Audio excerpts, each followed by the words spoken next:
Ooh, hey, how's it going? How is it going, everyone? Man, so hey, what is up, Jason Osborne? The Pattern Slice 9900, how's it going? So, just a little bit late to the party here on this one. I think just about 3 years late uh, in this, talking about this movie right here in the Breaking Bad universe, a absolutely legitimate iteration of this universe that came out in, I believe, September of 2019. So, just about 3 years late here, but as the saying goes, never late. Better late than never. So, hey, how's it going? Matt Duncan, Deborah Young, Creamy Crypto, interesting name there. What is up? So yeah, like I was talking about, it's been a long time coming. Really, the one iteration of this universe that I have not yet discussed. How's it going, Chris Cineros? Yeah, like I said, the one iteration of this universe that I have not yet discussed that I have some thoughts on. I thought it would be kind of fun to discuss now that Better Call Saul as a series is wrapping up on Monday. And actually, very interestingly, as I went back and rewatched this movie for truly only the second time I've ever seen it, I've only seen this twice. I watched it again this week for the first time since 2019. True story.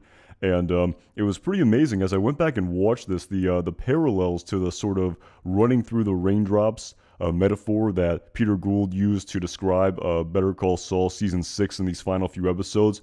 Definitely, it seems like there was some inspiration from this, or it's all part of that inspiration, or it's definitely sort of a literary technique and device that Peter Gould wanted to use, as we see, and all the creators of Breaking Bad wanted to use, as we see in the Breaking Bad El Camino movie. And it was actually kind of similar. The parallels of it going back and forth between the post Breaking Bad timeline and the events that happened during the Breaking Bad timeline in the confines of the 5 seasons of this series. Very interesting sort of literary vessel for sure. And also, again, with the teaser that we saw for season 6, the finale, the episode entitled Saul Gone, when we hear Saul Goodman muttering to himself, Hoover, Max Extract, Pressure Probe Model 60, Max Extract, Pressure Probe Model 60. Of course, definitely seemed pretty pertinent to watching El Camino for the second time in my life after only seeing it once. So, like I said, really looking forward to finally discussing my opinions on this one for sure.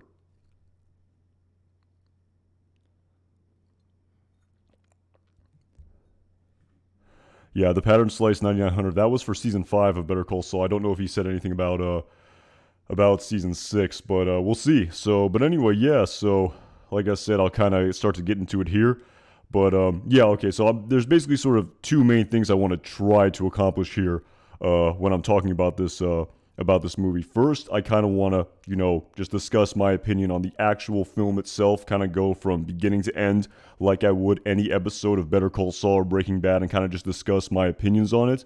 And after that, I then kind of want to go back and look a little bit at the life of Jesse Pinkman and sort of use the events that we saw in the over the course of that series to sort of justify my opinions of this film and just sort of how Jesse Pinkman was painted overall in this movie. But yeah, so anyway, to kind of get into it here, I was actually kind of surprised with myself because while I have made it my while my opinions I feel like are pretty well known in respect to me not being the biggest fan initially of Jesse Pinkman's storyline or the sort of ending of Breaking Bad, it's kind of funny. I don't know what changed really, but after watching this movie the second time, I definitely enjoyed it much more than the first time I watched it. Again, I don't know what changed. The second watch, I really found myself much more enjoying this movie and sort of even, again, I'm not too sure. One second here. Again, I'm not too sure what changed, but I've definitely bought more into the ending of Jesse Pinkman than I initially did. Now, hey, Almeida's Army, what is up? And yeah, like I was saying, I've definitely come around in my way of thinking. I truly don't know what changed. And again, it's really hard to quantify here. Again, I definitely have, my opinions on Jesse Pinkman as a person here, but as a story, I definitely sort of have really come around to the story of Jesse Pinkman. I don't know what has changed in 3 years, but at Non Nova Solon, thank you so much for the super chat.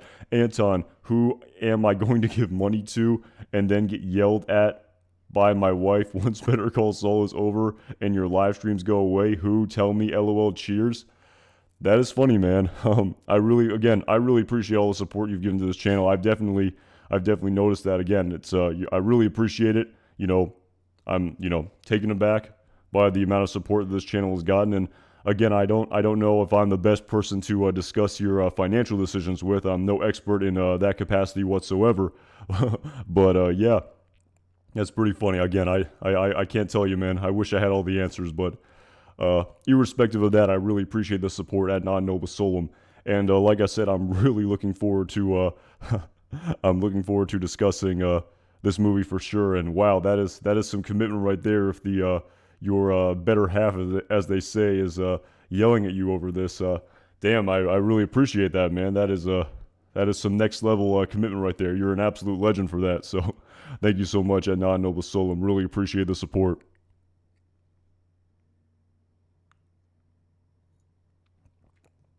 At Steve Bob JD, that is sort of a again, that's sort of the big picture thing. Again, I talked about that, and I'm as I am beginning to talk about this this movie right here for sure. My initial plan for this is to kind of break down El Camino as a film like I would any other episode of Better Call Saul. And then after this, I definitely kind of want to take a more close look at some of the things that Jesse Pinkman did over the course of Breaking Bad, and just kind of use that to, I guess, just put in context and perspective the sort of story, the overall story that was displayed to us of Jesse Pinkman in this series.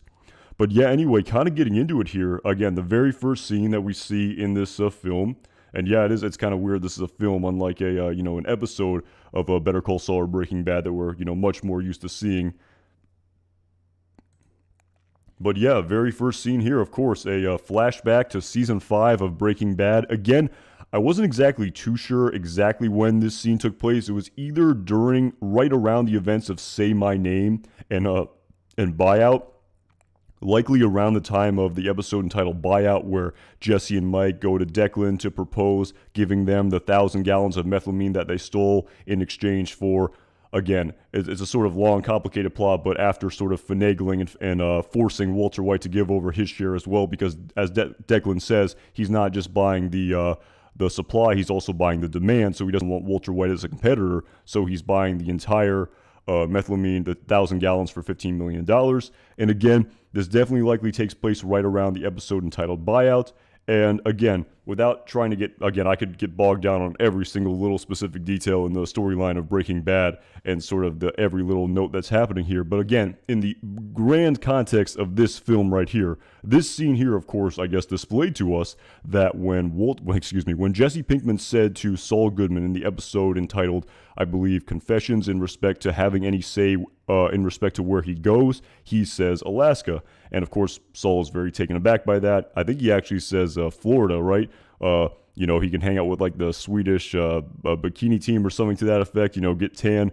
But, he takes the sort of avant-garde approach of saying Alaska. Of course, Saul very taken aback by that. But of course, now we know that Mike Ehrmantraut was the genesis of this Alaska desire for Jesse Pinkman, where he, spoiler alert, not really, because I know everyone's already seen this film, What Is Up, Sam Fisher, at the end of this episode. This scene here, basically to display to us that Mike was the genesis by which Jesse got the idea to go to Alaska. And of course, very great scene here as well, where Jesse says, setting things right. But of course, Mike's saying, Jesse, that's the one thing you can't do.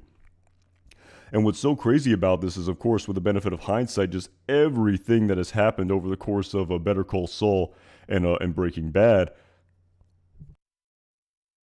in respect to Werner and in respect to everything Mike has done over the course of this series, that we've seen, all of the sort of good Samaritans and the innocent bystanders that have been killed, and just sort of, just again, truly emphasizing here everything that happened in respect to Mike's life, and reminding Jesse, as he said, as basically the Bad Choice Road speech, where as he said to Saul Goodman, nothing can be done about that, everything we've done. So again, very sort of, powerful scene here. Again, it was great to see Mike in this movie for sure. And to tell you the truth, I like this scene. I truly did. I thought this was a great scene here. Again, really sort of showing the, I don't even know how you would sort of describe this relationship. Sort of it's almost, again, sort of the sort of father-son relationship that these, characters never really got to have, because, Mike had a relationship with his son, but his son died, at a very young age. And Jesse Pinkman really didn't have the most I guess, strong bond with his father. So again, sort of a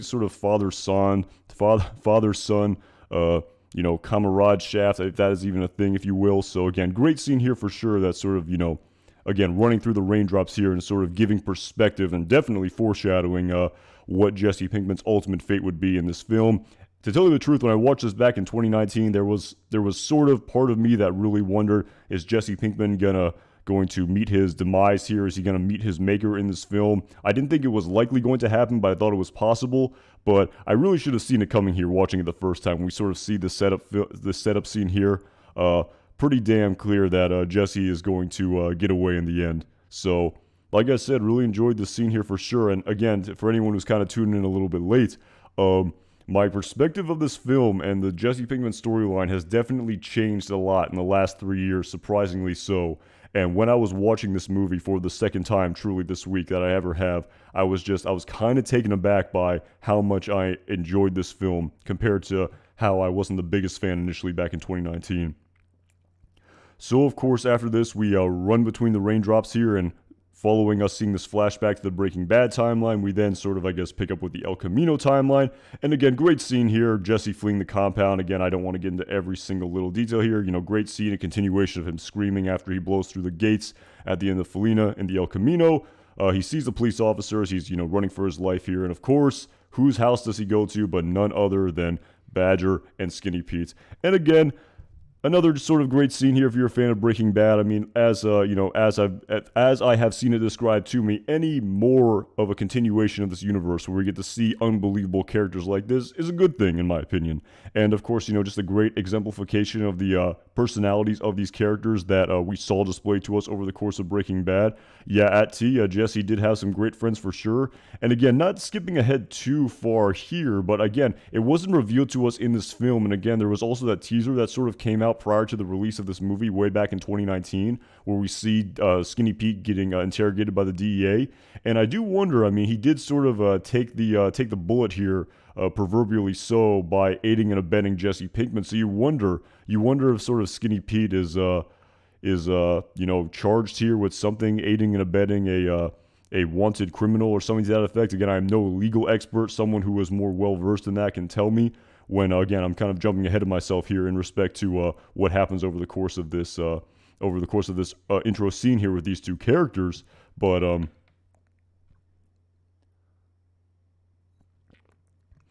yeah, like I said, so much, just so much to go over here. So many little details displayed to us in the scene. Of course, great scene here when Jesse goes to the front door. And of course, if I'm not mistaken, the very last time that Jesse, Skinny Pete, and Badger saw each other was, I believe, in season 5 of Breaking Bad in the episode entitled Blood Money, if I'm not mistaken, when they were sort of hanging out in his house. And of course, Jesse's sort of doing his own thing after that. Of course, they help Walter White, but again, it's never displayed to us. I believe, if I'm not mistaken, the very last scene we saw was them sort of, kicking it at Jesse Pinkman's house after Walt gives him this $5 million at the end of the episode entitled Gliding Overall. And that's the last time they saw him. But of course, great scene here. And again, there's so much to go over here. Just the sort of, Jesse Pinkman, again, eating all of this food after being in captivity for 6 months, as this film more or less reveals to us. He then absolutely passes out in a bed for the first time in likely 6 months as well. But of course, clearly experiencing lots of post-traumatic stress, which this film is displaying to us with just this fear. And again, all of the sort of scenes that happen here when he's lying on his bed and he's looking up and you can see the grating and the tarp covering when he looks up ahead instead of the ceiling, because that's all he saw for 6 months when he woke up. A lot of post-traumatic stress here for sure.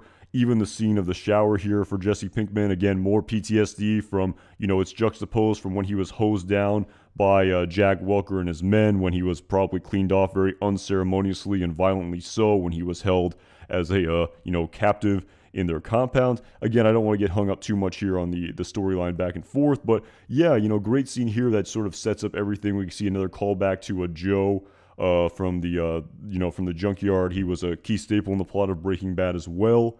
And yeah, at T, that was, pretty tough scene there with the tarp for sure. Again, I don't want to get bogged down too much in the details, because we kind of, again, I feel like everyone saw this movie and we all know what happens. But yeah, really sort of setting up I'll try to talk more in just the sort of symbolism behind these scenes as opposed to every single little detail in this scene. in these scenes. But again, really sort of setting up the post-traumatic stress that Jesse Pinkman is experiencing following everything he went through. And rightfully so. I mean, if anyone went through an experience like that, you would probably experience a great deal of post-traumatic stress as well. And yeah, so again, we see following this, again, looking in the mirror here again, Skinny Pete advises him not to shave to look, less conspicuous and to, I guess, disguise himself more. But in the end, he decides to shave after all. Again, not too sure behind the thinking of Jesse Pinkman here, but again, we don't know exactly what happens.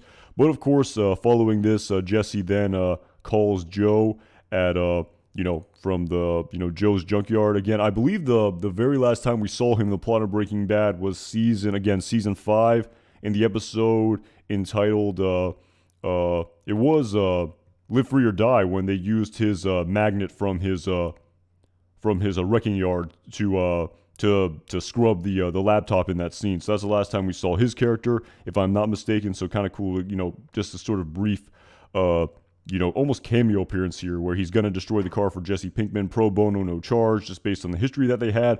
But of course, right before he's about to do it, they activate the LoJack, which is sort of the theft detection that the El Camino has. Sort of a callback to Jesse Pinkman's lowrider having LoJack, and that being how Hank Schrader was able to find Tuco in the episode entitled Grilled in season 2 of Breaking Bad. So kind of cool little sort of Easter egg shout out there, if you will. But yeah, so again, once Joe sees the LoJack detected, he absolutely FOs, because if he's caught in possession of this car, aiding and abetting Jesse Pinkman, he's probably going to jail. And again, as I talked about a little bit earlier here, again, you'd imagine Badger and Skinny Pete really sort of took a bullet here for Jesse being a sort of wanted criminal by the DEA and likely the FBI in connection to the death of Hank Schrader, and also, as it was displayed to us when Joe was watching the news here, running the largest methamphetamine racket in the history of this country, allegedly. So again, we see, Joe absolutely FO here, but of course Skinny Pete then concocts this plan where, Jesse essentially thinks he's done for, but Skinny Pete concocts this plan where Badger will take Skinny Pete's car and drive it to the border and abandon it. And so it makes it look like Jesse Pinkman drove that car, and of course Jesse will drive Badger's car. Kind of a complicated plot. And then of course finally Skinny Pete will take the El Camino and will basically take the bullet for Jesse, saying that he was here, yes, I helped him, and that's really all I know. And again, we saw that scene in that teaser, again, if everyone remembers that teaser back to 2019 of Skinny Pete being interrogated by the DEA. And I was wondering if that was going to appear in the film, but it doesn't. It doesn't appear in the film. It's more just a teaser. And that's kind of a big question for me. And it wasn't revealed in this movie. You wonder if Skinny Pete has to go to a prison, as well as Badger, for aiding and abetting Jesse Pinkman here. I wonder. I really wonder for sure. And again, even Jesse says, Skinny, why are you doing all this? He says, you're my hero and shit. And again, I think that might be a little bit over the top there, maybe. But yeah, that is Skinny Pete's perspective. He sort of looks up to Jesse Pinkman in sort of an odd way, in sort of a way, I guess, people in the Albuquerque criminal underworld would look up to a methamphetamine, kingpin sidekick, if you will. So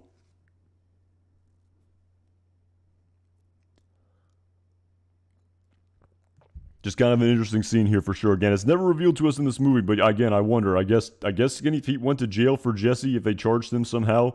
For aiding and abetting him and helping him escape when he's absolutely a wanted criminal. So, kind of food for thought here. So, kind of, again, great kind of opening scene. If you're a fan of Badger and Skinny Pete, you're gonna like this opening scene. Really, any sort of iteration where we get more of these characters is a good thing. And again, I'll talk about this a little bit tomorrow when I preview the finale of season 6 of Better Call Saul. But again, I'm just kind of wondering. Again, I don't think we'll get Badger and Skinny Pete. Again, I'm kind of wondering, with only one episode left, what characters we are going to see in this finale and what characters we aren't going to see in this finale. But I don't know. Just with them sort of having this significant role time in this movie, I just don't know if we're going to see Badger and Skinny Pete. It's possible. I'll talk a little bit more about it tomorrow, but I'm just not too sure. So, but yeah, so Jesse makes his escape. Badger and Skinny Pete just basically take the like I said, take the bullet for him. And then we go to another sort of running through the raindrops here, the very infamous and notorious scenes with Todd Alquist. Now, again, I know this scene definitely caused some people some. Again, it was a little bit stark to see the great visual, I guess technically error in continuity in respect to the physical appearance of Todd Alquist here, but yeah, kind of a really sort of interesting scene here for sure. And okay, there's so much to talk about here. I could talk about this, till the cows come home. There's so much to talk about. But anyway, just to sort of set up the perspective here, again, we're running between the raindrops here. This is a flashback to Jesse Pinkman's memory. This scene, of course, takes place at some time following the events of Ozymandias during the episode entitled Granite State, when Jesse Pinkman is held as a meth cook slave. The scene also takes place after the death of Andrea, just based on Todd Alquist dialogue here in the scene as well. And yeah, so again, that's sort of the context of when this sort of running between the raindrops scene takes place in season 5 of Breaking Bad. And yeah, so so much to say about this, but again, like I said, I talked about this a little bit in the beginning of my stream, and I was kind of very taken aback by just how much more I enjoyed this film the second watch compared to the first watch I had back in 2019.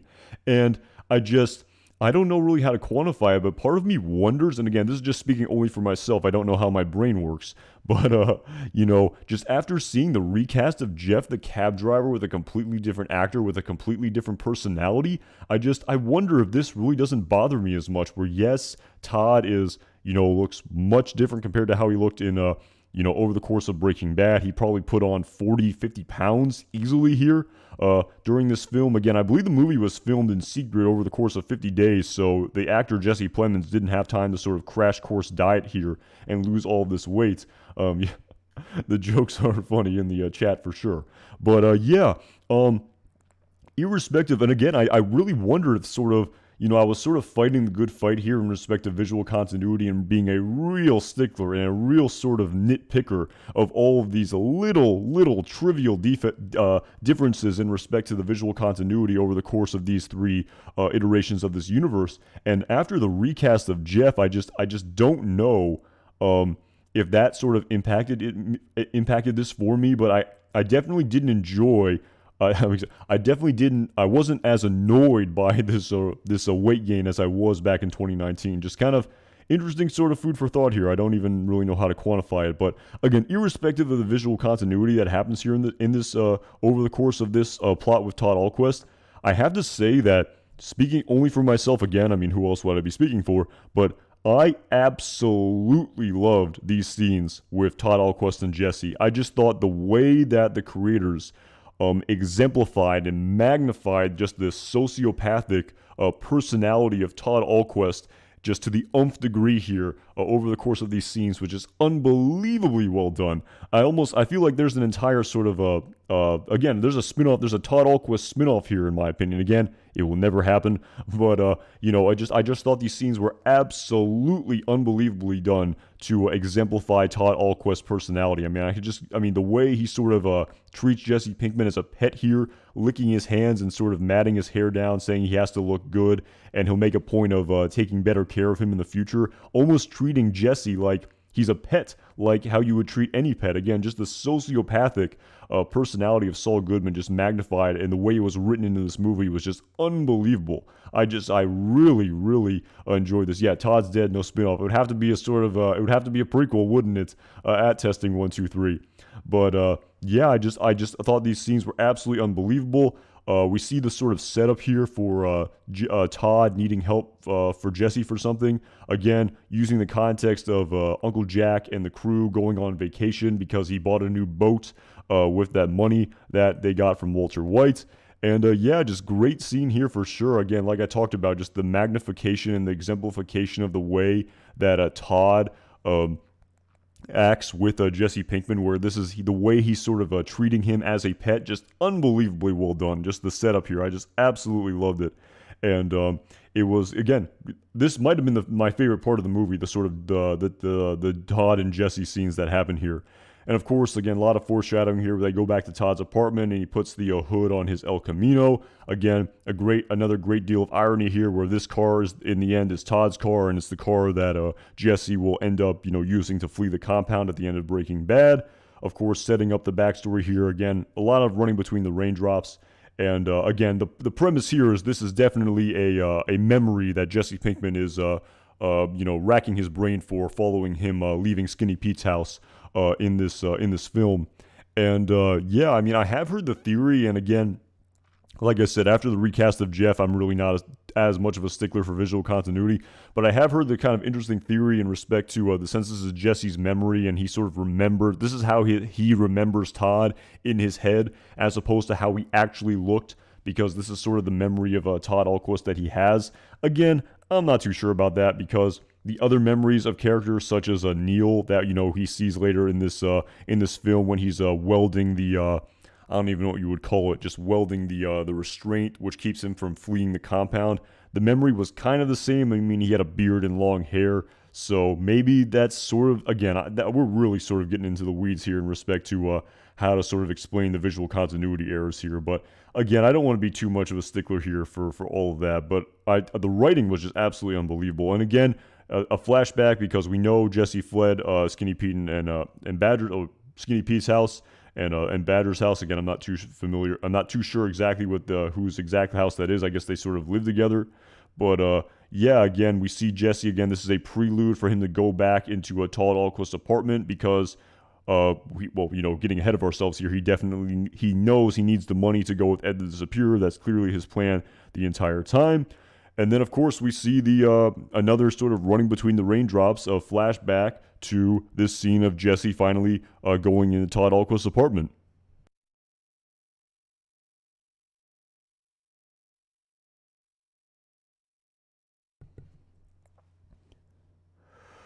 Ooh, okay. And so, again, just great scene here. So many sort of, again, it's kind of, again, I mean, I feel like Vince Gilligan doesn't need me to absolutely keep praising him about how much I enjoyed the writing of Todd Alquist's scene here, but the small talk back and forth with Todd just saying, how you like my apartment, it's pretty cool.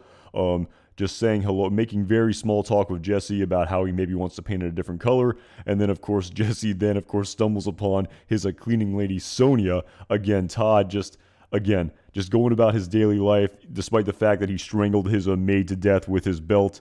I mean, that scene, again, just exemplifying his personality, the scene where he takes the belt off of Sonia's neck and then puts it back on his waist. Just, again, just a whole, just new level of just sociopathy that, again, we saw over the course of Breaking Bad for sure, but just the way they sort of just doubled down here, I love the writing for sure.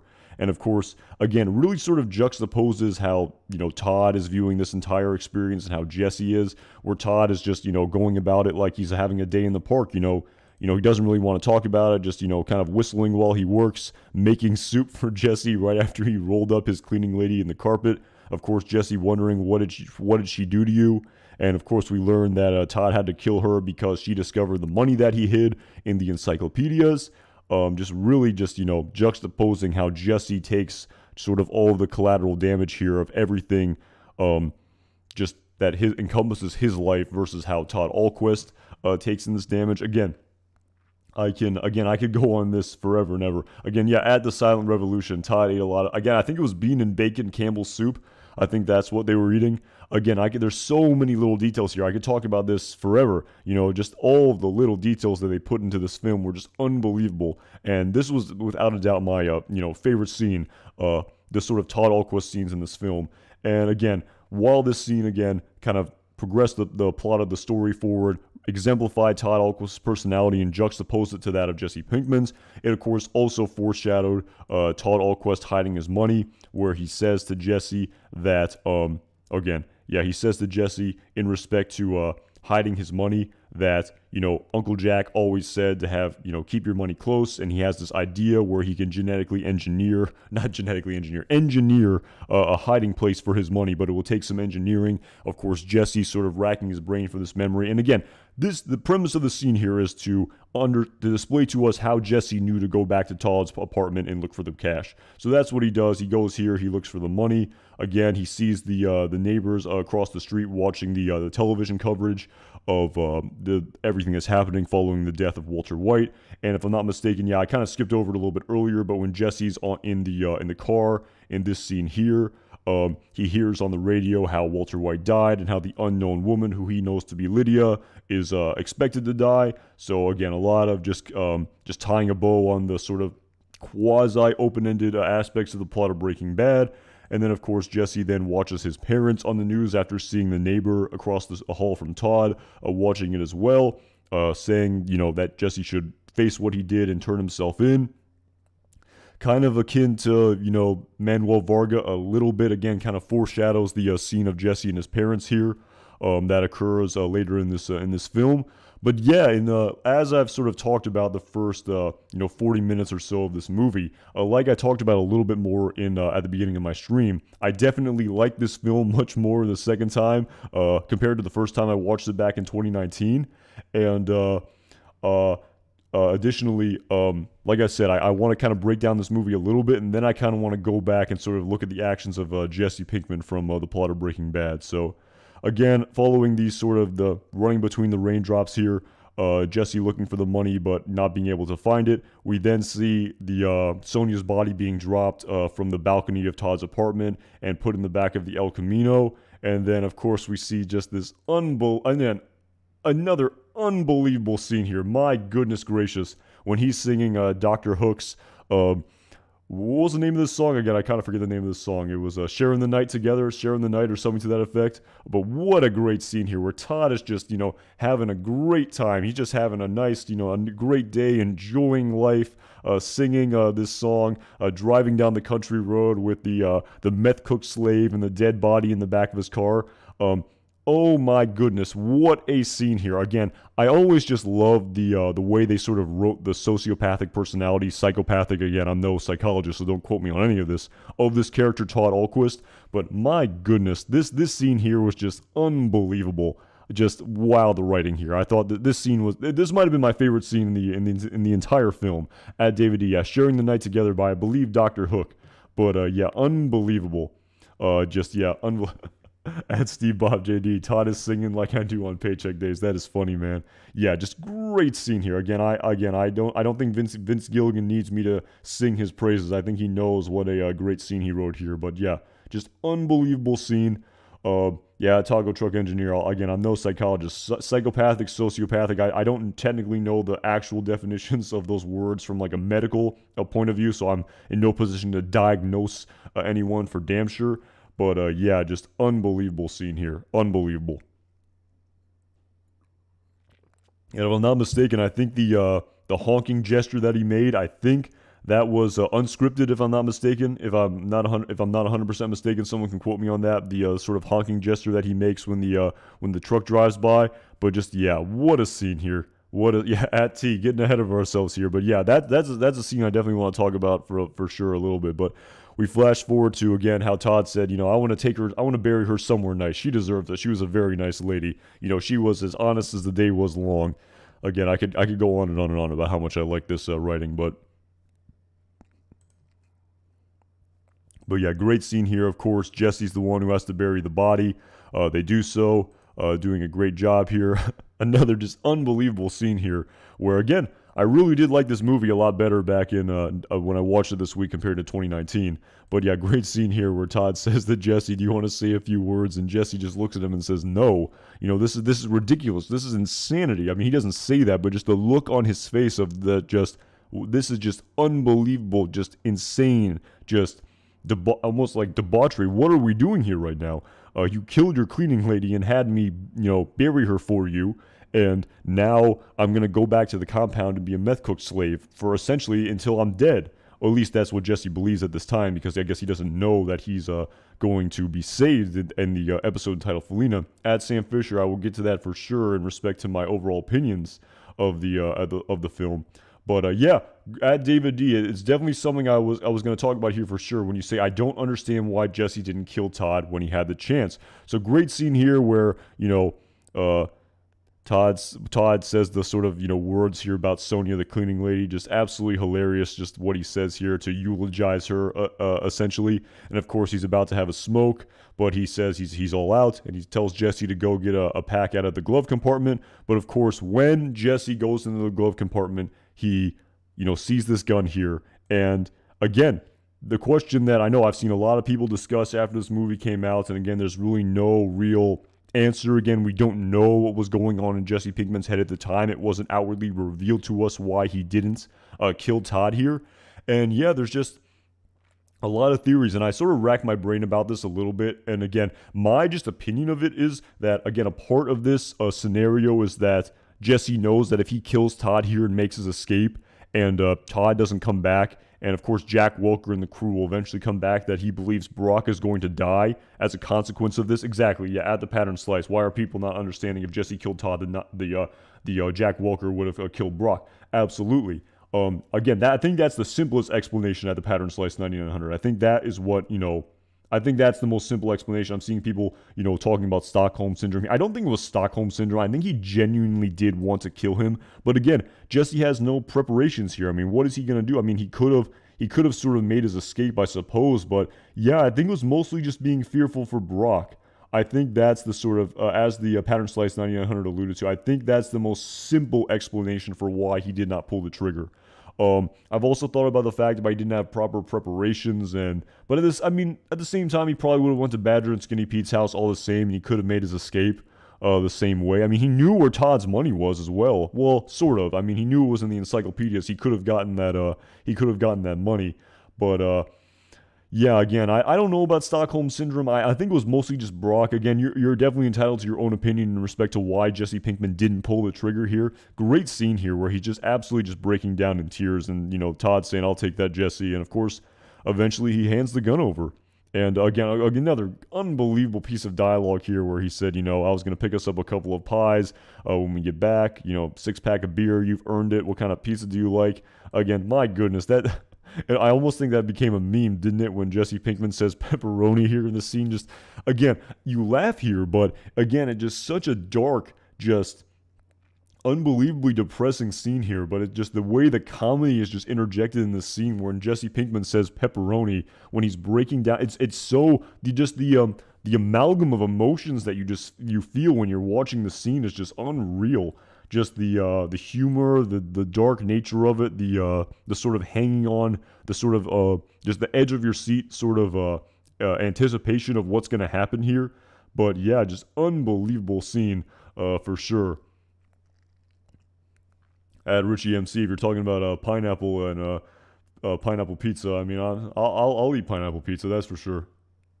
But yeah, great scene here, unbelievable scene here, and then kind of tying a bow on the Todd Alquist scenes here in this film. But of course, we see one more shot of Todd Alquist towards the end of this film as well. But yeah, just this was definitely my favorite part of the film for sure. Was the scenes with Todd Alquist here, just sort of exemplifying his personality. Really enjoyed it. Thought it was just unbelievably well written. I mean, would you expect anything less from these creators? But yeah, I really enjoyed. I really enjoyed this scene. Of course, the irony here is Jesse would eventually kill Todd in the end in the episode entitled Felina.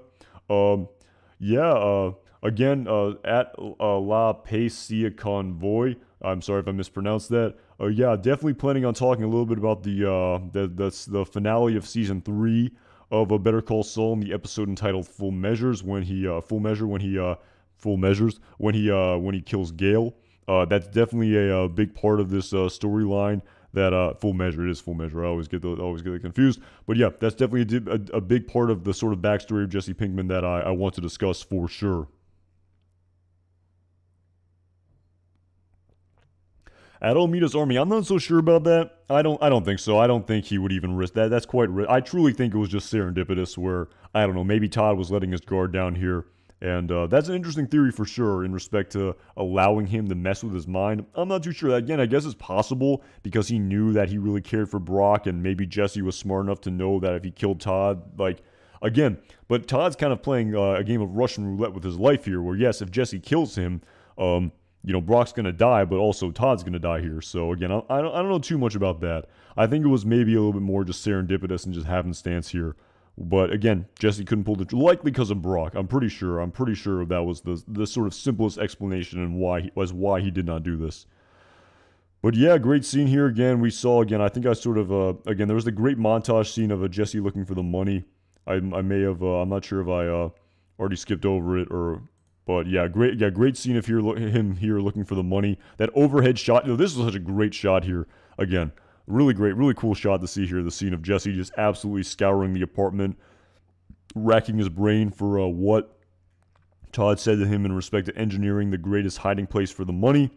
But of course, in very dramatic fashion, Jesse then finally stumbles on the cash in the refrigerator. But of course, just as the point where he finds the cash, of course, at the same time, two other people come into this apartment here dressed as police officers. And to tell you the truth, I'm actually kind of curious out there. When I first saw this, I guess, I definitely did think these were police officers. Again, it was kind of a pretty good twist here for sure. When you watch it the second time, you know for a fact that these two guys are just, people in the Albuquerque criminal underworld who are trying to, steal Todd's money here after the feds already ransacked the place. Looking for everything, tossing the shit out of it, as Casey said here in this scene. But Neil and Casey in this scene here. And I definitely thought they were cops for sure when I first saw this back in 2019. I thought this was, great scene here for sure. We see, again, the suspense here where Jesse knows where the money is in the refrigerator. But these two officers come in here. Of course, Todd's neighbor also playing a crucial role in this scene as well. But yeah, again, a kind of cool shout out here, or callback to, I guess, the Lydia scene that happens here with Todd making the globe with him and Lydia. Casey kind of saying, yeah, no crazy happened in this apartment. Also, we get a shot of the tarantula as well. Again, the tarantula that Todd took from Drew Sharp after he killed Drew Sharp in the episode entitled Dead Freight. He took him at the end of the next episode following the sort of interrogation that he got by Walt, Mike, and Jesse. I'm trying to remember what that episode was after Dead Freight. I think it was that buyout, if I'm not mistaken. After Dead Freight, it was buyout. Yeah. That's when he took the tarantula back in the episode entitled Buyout. So kind of cool, kind of Easter egg callbacks here. And then of course, great scene here where Jesse points a gun at Casey here. Yeah, it was Buyout, Matt Duncan. And again, you think these are cops, sort of. At least I did the first time I watched this. But of course, with the benefit of hindsight, when Casey calls Neil, "Hey, Lieutenant, can you come over here?" Of course, Neil, not being a police officer, knows this is kind of a cue here that something's not right by him calling him Lieutenant instead of by his name. And sort of great scene that happens here for sure, where we have a sort of Mexican standoff that ensues. And it's kind of interesting here, kind of an interesting scene here where Jesse doesn't want to kill these police officers. He does not want to do it. And he sort of gives himself up here. And if these were actually police officers, Jesse Pinkman would be going to prison for probably the rest of his life here. So just kind of an interesting sort of food for thought perspective in the way this scene was written, in my opinion, where Jesse, again, he wants to make his escape, but I guess if he did come across police officers like this, he wasn't going to kill police officers. At least that's the way it was sort of written here.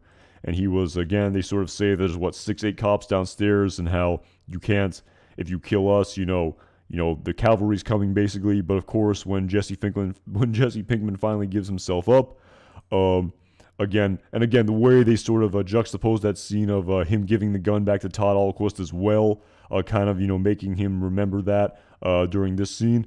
And of course, the giveaway here is when they put him on the ground. They say to put his hands behind his back. They tie his back with the extension cord instead of handcuffs. And it's kind of the dead giveaway that these are not police officers here. That these are guys who are just looking for the money, just like Jesse is. And of course, he eventually says, "I know where the money is." Casey's called away by Todd's nosy neighbor, and of course, Jesse starts to take the money.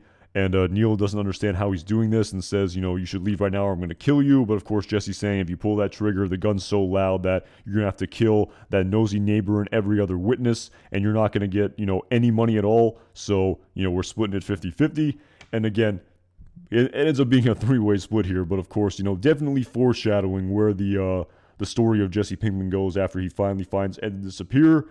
And yeah, again, another premise of this scene here was, of course, to sort of establish a villain here in this movie. Because, again, there really wasn't, there sort of needed to be a new villain written into this film. And there really wasn't, the Jack Walker and all of his men sort of had been taken out. So there really had to be, some new villain written in. And of course, after he sees this Candy Welding Company, he then again has another sort of memory running between the raindrops flashback to when he met this man during some point in time during the events of Granite State and Felina. So yeah, just great scene here for sure, where, again, sort of foreshadowing where this the film was going to go in respect to the creation of a villain for this Breaking Bad movie.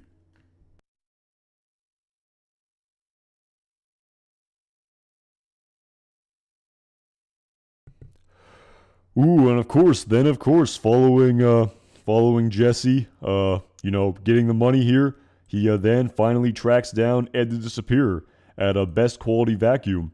And of course, the giveaway is the red car that was going to pick him up in the episode entitled Confessions. We remember that Jesse Pinkman saw that car pull up at that spot that also picked up Walter White in the episode entitled Ozymandias. And of course, that's the giveaway where he's, as he says, 96% sure that you are the guy here, the red minivan being the Ed the Disappearer character who he needs to, assume this new identity who he was going to in the episode entitled Confessions. But yes, I have a lot to say about Jesse Pinkman's actions in that scene for sure, but I will get to that following, I just want to finish discussing this film. But again, a lot of thoughts about that scene for damn sure, especially how the sort of end of the movie was presented to us in respect to that as well.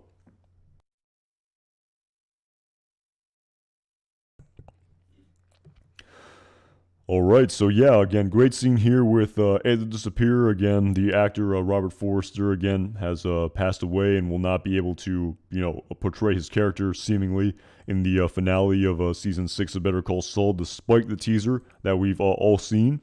And, of course, great scene here. We're following this customer leaving. Ed just sort of makes small talk with Jesse, and then Jesse walks up to the counter and, he says the passcode again. He totally He totally says it incorrectly. He says again, I can't even do the incorrect reading that Jesse did. But he didn't say. I believe the password is I need a dust filter for a Hoover Max Extract Pressure Probe Model 60, something along those lines. But again, totally exemplifying how Jesse Pinkman wouldn't be the type of character who would be able to remember that. The great sort of back and forth here ensues where Ed sort of denies being who Jesse thinks he is. And, again, a great sort of callback here where Jesse Pinkman says, I am 96% sure that you are the guy. And, again, I think that's sort of a callback to the purity of meth that Jesse Pinkman made. If that's why they chose that number, I'm not too sure. But, again, after some finagling here, after some back and forth saying, like, I need your help, I have the money, a lot of pressing here, a lot of back and forth. Great scene here where he literally puts the money on the table, as the expression goes. And of course, when Ed finally sort of admitted who he was, again, a great sort of unexpected twist here where he says, you owe me for that last pickup. And Jesse is very ecstatic that he admitted who he was, but then was sort of confused and said, wait a minute, he needed to pay $250,000 instead of $1/8 million. He needed to pay him $125K for that first pickup as well. And of course, the way the scene was written here, again, I could talk about the little details here until the cows come home, like I said. But of course, in the grand scheme of things, despite all of the money that Jesse has, he ends up being $1,800 short of the $250,000 that he needs, even after all the money that Badger and Skinny Pete gave him prior to him leaving in Badger's car. And of course, Ed basically saying, you don't have enough money. I'm asking you to leave, more or less. Again, the language that he says is much more, better written than what I just said here. What is up at Scamula? How's it going? But yeah, great scene here where Ed basically rejects his services, saying this is not an inconsequential amount of money. It'll last you the rest of your life if you spend it correctly. Travel at night, along those lines. but I can't help you here because you don't have the $250,000. And again, as Jesse Pinkman even says here, you're jamming me up over a measly 1,800. And again, while of course, if Ed basically said, you know what, I can't do math here, but if you're 1,800 short, that's what, 248,200, right? So $248,200. That's good enough. That's basically a $250,000. I'll help you out here. But again, he's very stringent on that $1,800. And again, I don't know how I feel. I mean, I understand sort of. To tell you the truth, I don't really know where he's coming from here. Where in respect to if he really was sort of a man of principle or something to that effect, where he needed the full $250,000, he wasn't going to give Jesse a pass. When really it would seem to be a better business decision. I mean, as Jesse says, you're really going to jam me up here over a measly $1,800 when you're getting when you got $250,000 from Walt, when you got an eighth of a million from Walt, an eighth of a million from Saul. So yeah, sort of just interesting. Sort of again, I don't know where Ed's head was at here in the scene, but again, it was some good writing here, and it sort of there was a lot of sort of suspense here in respect to the scene. Yeah, it's soft badge. I kind of skipped over that for sure in respect to that. I guess again, I don't know if that really pertains to the overall story, but yeah, that was kind of the what was going on prior to Jesse being there. So yeah, again, a very sort of interesting piece of dialogue that stood out to me here in this scene was when Ed says to Jesse, basically, as far as I'm concerned, you made your own luck. As did your partner, as did your lawyer, and so yeah, again, that kind of goes to what I'll say about sort of Jesse's character after I sort of finish. Again, I don't want to get bogged down too much here in respect to this film, but again, a lot to sort of say in respect to Jesse's character as Ed sort of describing him here. But of course, Ed then, after Jesse refuses to leave, Ed calls the police, but Jesse thinks he's bluffing. But of course, it's revealed to us that he's not bluffing. Again, I don't want to get bogged down in every single little scene here. Yeah, T, I agree for sure. Again, funny scene here where the police come and Jesse flees, and he says, of course, gives him a bad description of Jesse, saying he was, like 6'5", 6'6", very thin, had a tattoo over his eye, looked absolutely nothing like Jesse Pinkman. But yeah, great setup scene here for sure, and of course foreshadow the story of Ed that was to come later in this film. And then of course, after this we see the scene of Jesse's parents that happened in this scene. And again, another great scene here. Again, I don't want to get bogged down in every little thing. Again, but Jesse calls his parents under, again, sort of false pretenses, saying, can you pick me up at this location, to draw his parents out of the house, as well as to get some of the police officers who are watching his parents' house away so he can break in. And a very interesting piece of dialogue here that happens in this scene where he sort of says to his parents, I know you tried your best, and whatever happened with me, it wasn't your fault.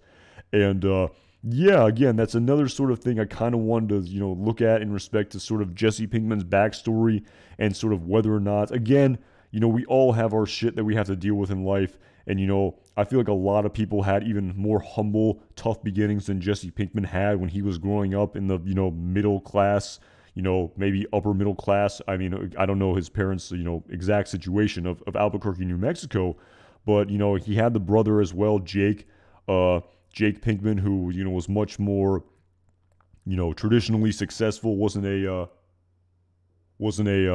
kind of bad sort of, kid who got into trouble like Jesse did. And so, you just kind of wonder in respect to, again, I'm no Sigmund Freud here. I don't know the sort of, ins and outs of raising children and how that sort of affects, people and their decisions and everything like that. But, again, Jesse says to his parents, whatever happened, because of me, it's not your fault. Again, I think he's being sincere here. I feel like they would have driven to that spot irrespective of whether or not he said that. But yeah, just again, a lot of interesting food for thought here at Taco Truck Engineer. Yeah, that is funny. But I guess, everyone, no, there are no saints among us, I suppose. But yeah, it was just a interesting scene here for sure. Again, he's not meeting up his parents there. Like I said, it was just to draw his parents and some of the police officers away from his home. And of course, in this scene, it's then revealed to us that he breaks into his parents' safe and grabs these two guns. Again, it's not actually revealed to us which guns he took. We don't know if he took the bigger gun here or the smaller one, but he ends up taking both. Kind of a funny scene where the combination of the safe is his brother Jake's birthday. And of course, following this, we then see him go to Candy Welding because he needs to get that last $1,800 because as, again, I kind of skipped over it here, but following him running out of Ed's store after he calls the police, he then kind of says, your word is your bond, and I'll get you your money, and sort of Ed sort of saying, if you give me that $1,800, I'll help you out. And we see him going to Candy Welding here, again, needing that $1,800 from Neil because he doesn't know any other way to get it. Kind of cool scene here where we get to see Man Mountain, aka Clarence, in this film as well. We see how Casey and Neil and their friends are spending that hundreds of thousands of dollars that they got from Todd. And of course, while Jesse is waiting for the strippers to leave so he can go in and confront Neil, we then, of course, see another flashback that is going on in Jesse Pinkman's head to this welder, Neil Candy, who worked for Jack Walker and his men. And of course, we get to see another scene here, another flashback scene of Todd Alquist. And of course, the first scene that we get to see of Jack's number 2 and his main lieutenant, Kenny, where we're basically seeing this sort of reinforcement of this apparatus that's being used to keep Jesse Pinkman here in this lab. And just based on the dialogue that happens in this scene, this is likely after the death of Andrea because Kenny says that he already tried to escape once. So again, we see Neil being the welder here who reinforces this apparatus. Again, kind of displaying to us more of the backstory of why Jesse despises this person, and sort of even displaying to us the piece of dialogue that says, Neil basically saying to Jesse, I was wondering when you would recognize me. Yeah, at Todd Alquist. I'm not sure if that is the real Todd Alquist.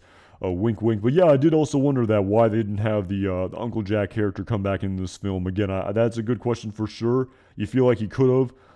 Again, maybe they didn't sort of have to have his character, but I feel like it would have maybe added to this movie for sure. Again, I love seeing even the scene here of Kenny, that we saw, a staple character from part 2 of season 5 of Breaking Bad. So I like the way the scene was written for sure. At Todd Alquist.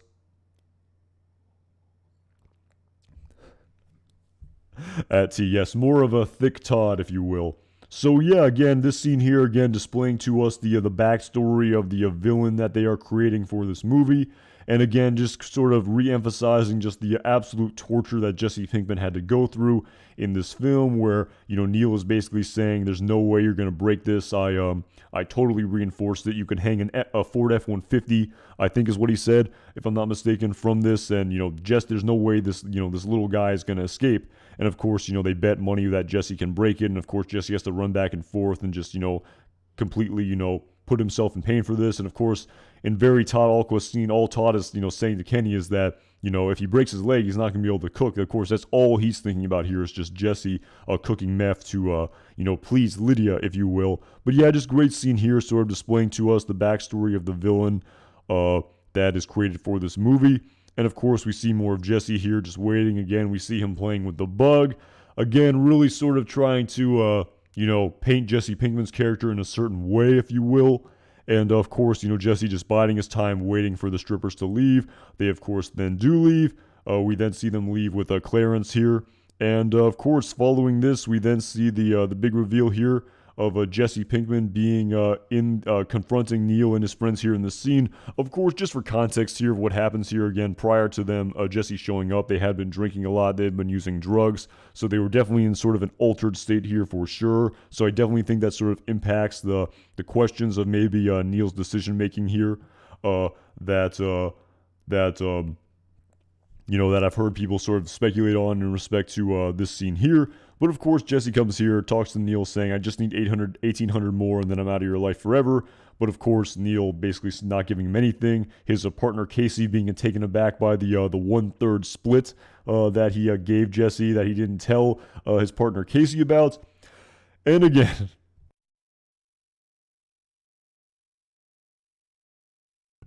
so much to talk about here in the scene. I could hang on. I could sort of discuss it for, again, I could just go on and on and on. But just in the end, they end up dueling here again. Candy again, the hubris here that Neil has in this scene in respect to him thinking he could easily, kill Jesse Pinkman in a sort of old Western duel like they have like they had in the Wild West, as Jesse Pinkman said, his 22 versus his 45. But of course, unbeknownst to us, Jesse Pinkman had the smaller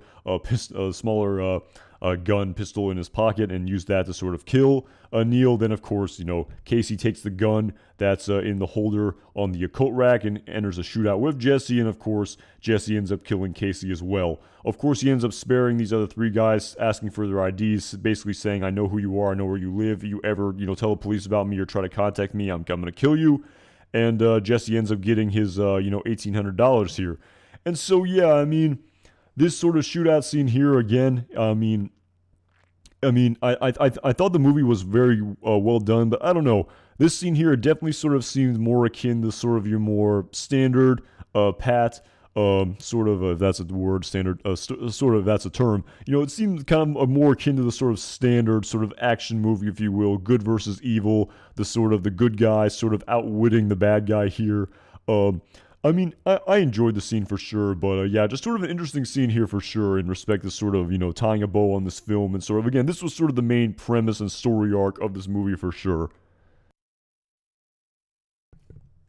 Where Jesse escapes the compound, he uses his flashbacks and his memories to find Todd's money. He happens to stumble on these people who are looking for Todd's money at the exact same time. He ends up being $1,800 short because of it, and of course he then has to go get that last $1,800, and then he ends up killing these two characters who I guess were bad people, if you will, and that's pretty much the movie here. So again, like I said, I mean it was pretty good for sure. I mean I enjoyed the overall sort of story arc here. But in the grand scheme of things, I like the sort of Todd Alquist scenes for sure the most here in respect to this movie. And but yeah, that's sort of the main sort of point here, the sort of main story that was written for this film. And again, how can I forget as well? Jesse, of course, then burns down the entire building by setting the hydrogen tanks on fire, blowing up the entire building, and thus I guess destroying all the evidence of him ever even being there. And of course, then following this, again, we see another flashback to the plot of Breaking Bad. That occurs here. We finally get that Walter White scene that we were all promised would occur in this film. Great callback there. Sports medicine for sure. Again, I could talk about this scene forever, but yeah, it was just a again, sorry, reading the chat there. So again, at testing 1 2 3, I'll take your word for it. I'm not too well versed in that genre, but I will take your word for it. But yeah, again, great scene that happens here. Of course, this scene takes place in the context of the Breaking Bad timeline, following the events of the episode entitled 4 Days Out in season 2 of Breaking Bad, following them creating the new battery and then driving the RV to this diner here and then having the separate hotel rooms. Great scene here of them walking down the hallway that I really enjoyed. Again, say what you will about the visual continuity definitely irked me back more in 2019. But again, like I talked about in respect to the appearance of Todd Alquist, I mean, after the visual continuity of Jeff, it's really kind of hard to get too kind of worked up about the bolt cap and the weight gain of Jesse Pinkman, if you will.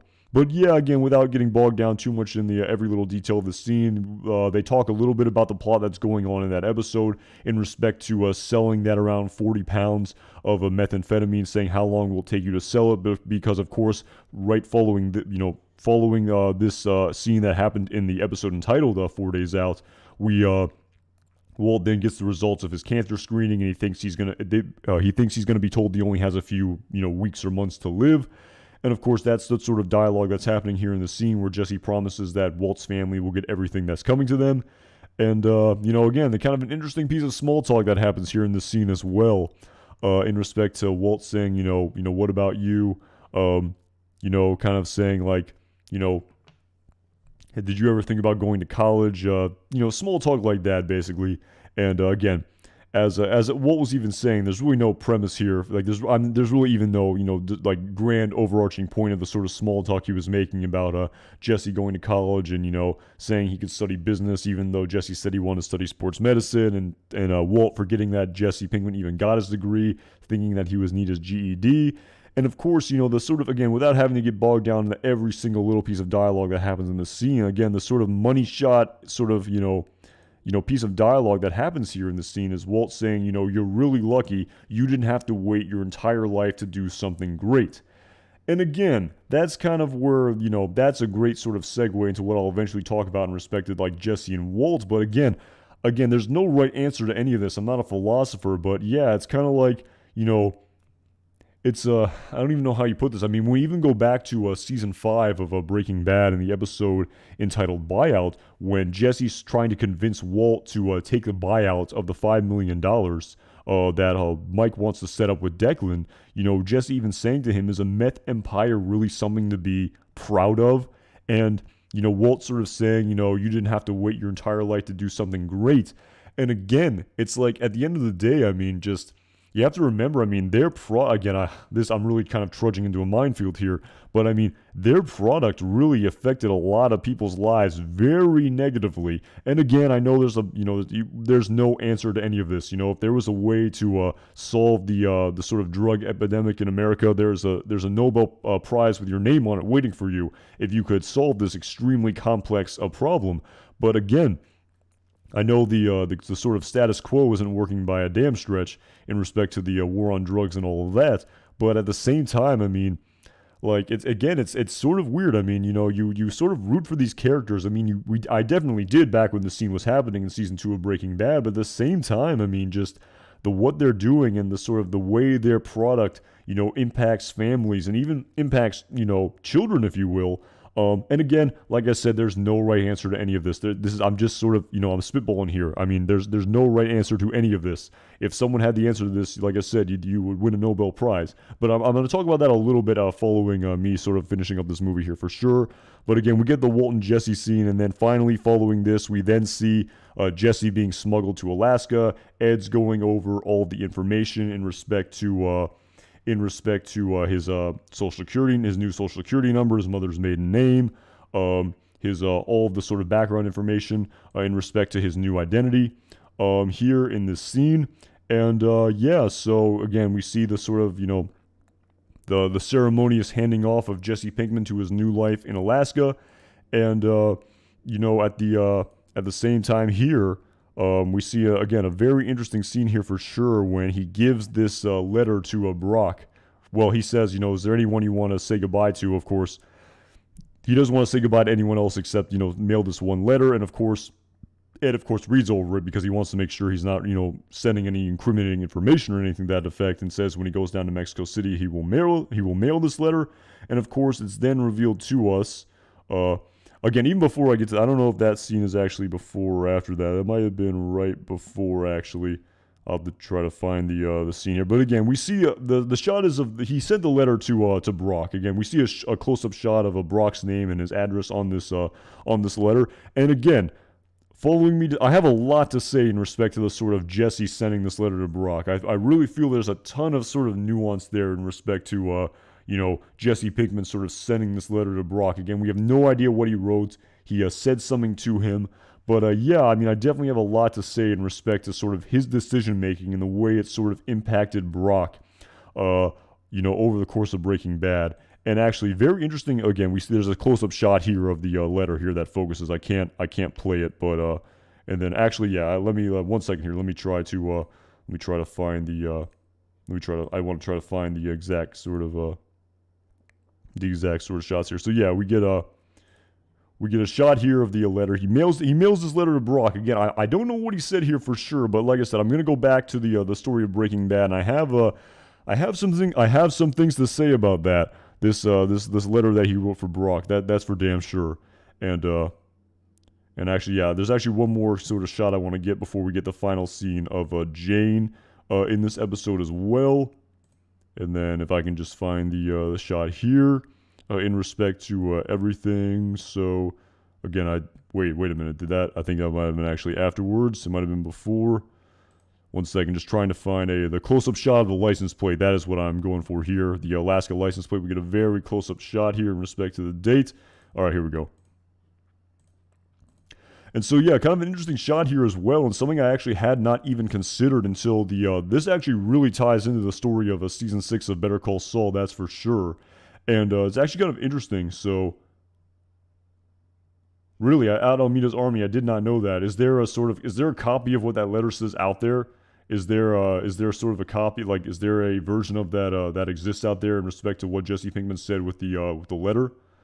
I did not know that for sure, but what's actually kind of interesting here is we see the sort of tags here of July of 2013, and I did a little bit of background information, research into this, and apparently, I mean, a very very quick Google search, but apparently tags are good for 2 years, so this scene, I guess, would technically take place in 2011, maybe. And of course, we know that the main sort of part of El Camino, the present day timeline, was taking place in 2010, right after the ending of Felina. So I guess it's kind of an interesting story here, where I guess technically did Ed the Disappearer hide Jesse in the basement for quite a while? Was he down there for like, almost a year, sort of waiting before, the heat died down before he smuggled him to Alaska? I do wonder about that. It's not really revealed to us. We see this date of 2013 here, but we know that El Camino, the scenes that are happening in the present day when Jesse is in the vacuum cleaner repair store, that's happening in 2010, but this sort of implies to us that this scene happens in 2011. So yeah, at testing 1, 2, 3, 2-year tags depending on the year of the vehicle. So yeah, that's kind of because we know that the Gene Tagovic timeline is taking place right now in 2010. So this scene here, I guess, technically happens after the finale that's going to happen on Monday. So just sort of interesting food for thought here. And I don't really know if Ed, I guess, hid Jesse Pinkman for about a year maybe before the heat died down. I'm not too sure. But yeah, definitely. I definitely noticed this the first time. But again, this was before we saw it being revealed to us in Nippy. In Nippy that scene takes place in October of 2010. So this actually happens after whatever is going to happen with Saul Goodman apparently in the present day Gene Tagovic timeline. So just kind of interesting food for thought how Better Call Saul is kind of reorienting our perspective of El Camino as well. Who knew? At Steve Bob JD, thank you so much for the super chat. Heading out to dinner with the wife and kids. Thank you for the breakdown. At Steve Bob JD, thank you so much for the support, man. I hope you have a great meal. And yeah, like I said, I've definitely noticed all the support that you've given to this channel. I really appreciate it. Thank you so much for supporting this channel. And again, like I said, really appreciate it. I hope you have. I appreciate you stopping by tonight and checking out the stream. And I hope you have a great meal with your family. That's for sure. So again, thank you so much for all the support you've given to this channel, and I hope you have a great night. At Steve Bob JD, thank you so much. Yeah, again, we have Todd Alquist and Lalo Salamanca in the chat. Who knew? But at Lalo Salamanca, the finale of Breaking Bad was September 7, 2010, Walter White's birthday. And yeah, like I said, the main sort of premise of the main plot that's happening in the present day timeline of this film is in 2010. But this shot here with the 2013 implies that Ed must have hid Jesse for quite a while before he was actually smuggled to Alaska. And that makes sense to me, where, people be looking for Jesse in Albuquerque and, him hiding in the basement of the vacuum cleaner repair store for a year. You wonder if he actually had to do that.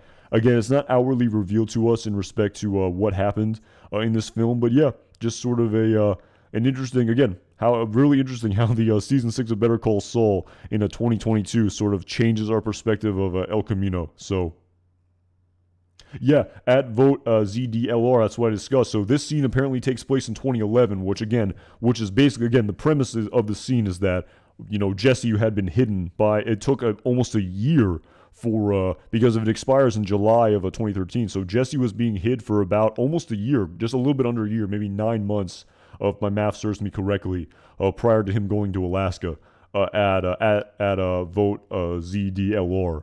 So again, yeah, I know this doesn't take place in 2013. I guess it would take place in 2011. So yeah, and of course, when Jesse's finally driving down the Alaska road with his new life, again, he then has another flashback to him driving with Jane.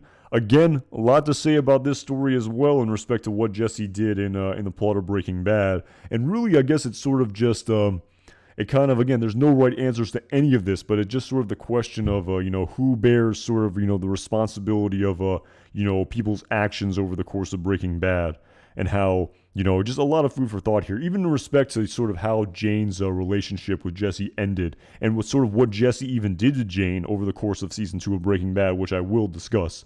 So, and yeah, again, great scene here where again Jesse's just having memories to when he was with Jane back in season 2 of Breaking Bad, and again the dialogue here of Jane saying basically like going where the universe takes you, and Jesse saying that's good advice that you said, and Jane saying that's not good advice. Basically, I've listened to that my entire life, and it hasn't really done good for me. Again, I think I'm bastardizing the dialogue a little bit, but you're going where the universe takes you, and basically staying. I think Jane basically says it's better to make decisions for yourself, instead of just taking place where the universe, just going where the universe takes you. This sort of flashback here to Jesse and Jane when they were in a relationship back in season 2 of a Breaking Bad. Like I said, just again going between the raindrops, and Jesse sort of having this fond memory as he's driving down the road to his new life. And that pretty much ends El Camino right there. That is sort of the ending of El Camino. And yeah, that's the film. And like I said, from just a film perspective, I definitely like this much more the second watch 3 years later than the first watch back in 2019. And so yeah, again, and it's actually kind of interesting. I know this sort of film sort of put a nice little bow on the story of Jesse Pinkman and basically sort of saying Jesse lives happily ever after, but it's actually kind of interesting because it's how do I put this? Just basically after us seeing that Gene was a maid in Omaha, Nebraska, and how he may not get that happy ending, and he may even sort of meet his demise in the end or end up in prison. This definitely could happen for Jesse Pinkman as well. I mean, it's kind of funny to think how well. I guess maybe if he's in Alaska, he's way out there, and no one will recognize him. And I don't know. I don't know how many Albuquerque expats are in Alaska compared to in Omaha, Nebraska. But at the same time, it is a good point in respect to how Saul had his face plastered all over buses, bus benches, billboards, late night television commercials all over Albuquerque. His matchbooks were likely at bars, so he was a very well-known, recognizable figure. And Jesse Pinkman wasn't, I would say, compared to Saul. He wasn't as famous as Saul Goodman was famous. Saul Goodman was sort of legitimate and famous.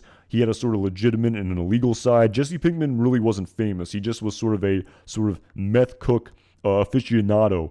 And yes, while his face is sort of plastered all over, television as a wanted man, you just wonder. You wonder if Jesse will ever get made, and whether or not he sort of gets to live happily ever after. Because even now, this is quite a pull here. But if you look on the FBI's most wanted list, there are definitely people who have committed crimes and have been wanted for decades plus who they have never found. And so I would imagine Jesse would probably be on this list as well. I know that a lot of people like Jesse, and a lot of people think, well, Jesse was dealt a bad hand, and despite the fact he did a lot of bad things, he's actually a good person. Yeah, it's just, again, I'm about to go into this sort of backstory of Breaking Bad, and I know a lot of people like Jesse, and I know, a lot of people think, he had a rough life and he had a lot of sort of things were outside of his control.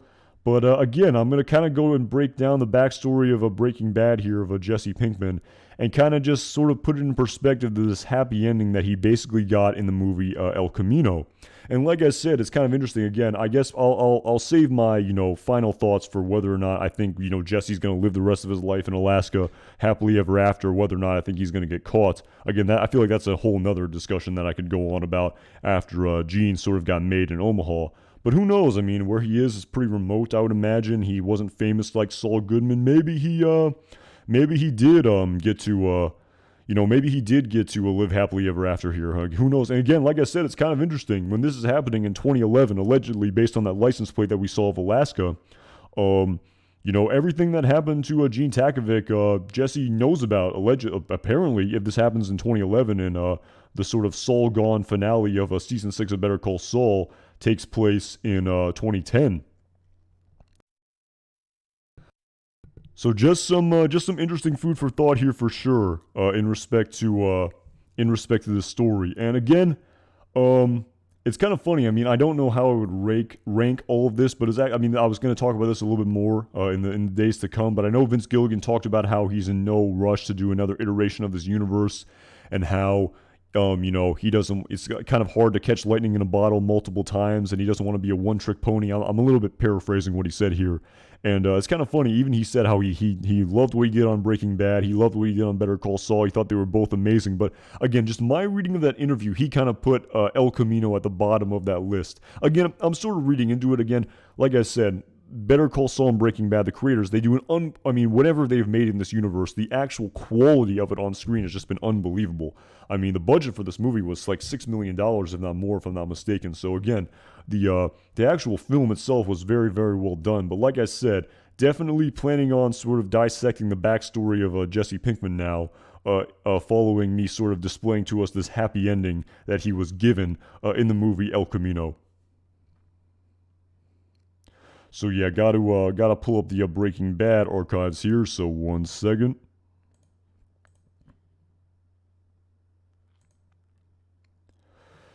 Just gotta pull up the Breaking Bad. Just this reference here of the back. Oh, whoops, that's not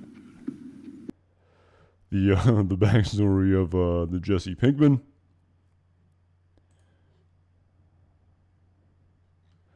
Just pulling up the right here. Back to the pilot.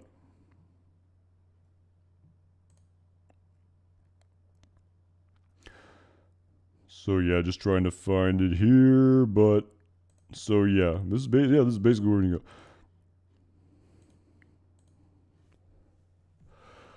go. Ooh, all right. So yeah, at Francis Ray, maybe Jesse comes back to ABQ and hooks up with Goodman. I don't know about that. Like I said, the ending of El Camino allegedly takes place in 2011 after everything that happens in the finale of season 6. So we definitely have to sort of watch the finale of season 6 before we sort of pontificate on that. At Francis Ray, at John Doman, El Camino to Alaska. That is hilarious.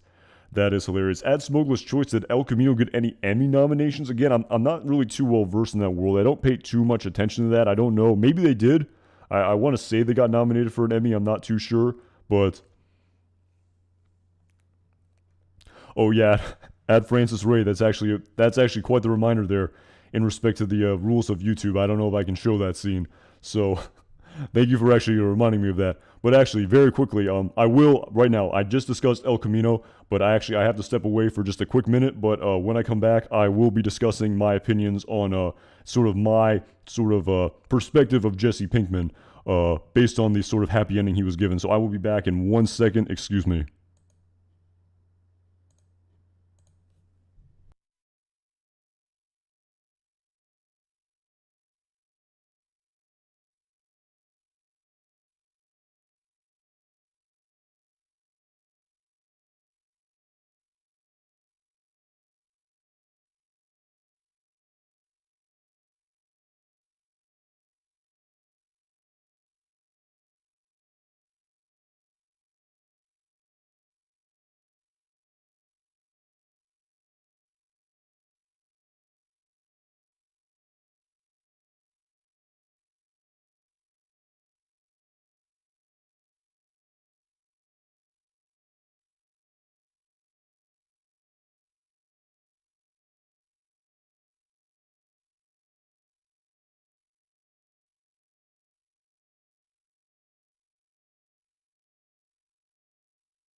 Ooh, I apologize for that. Had to step away there for a second. But yeah, so yeah, kind of like I said, I just talked about Francis Ray. That is too funny. So yeah, like I just talked about, we saw the way they presented to us El Camino, in respect to the ending of Jesse Pinkman, and the fact that they sort of gave him a happy ending here.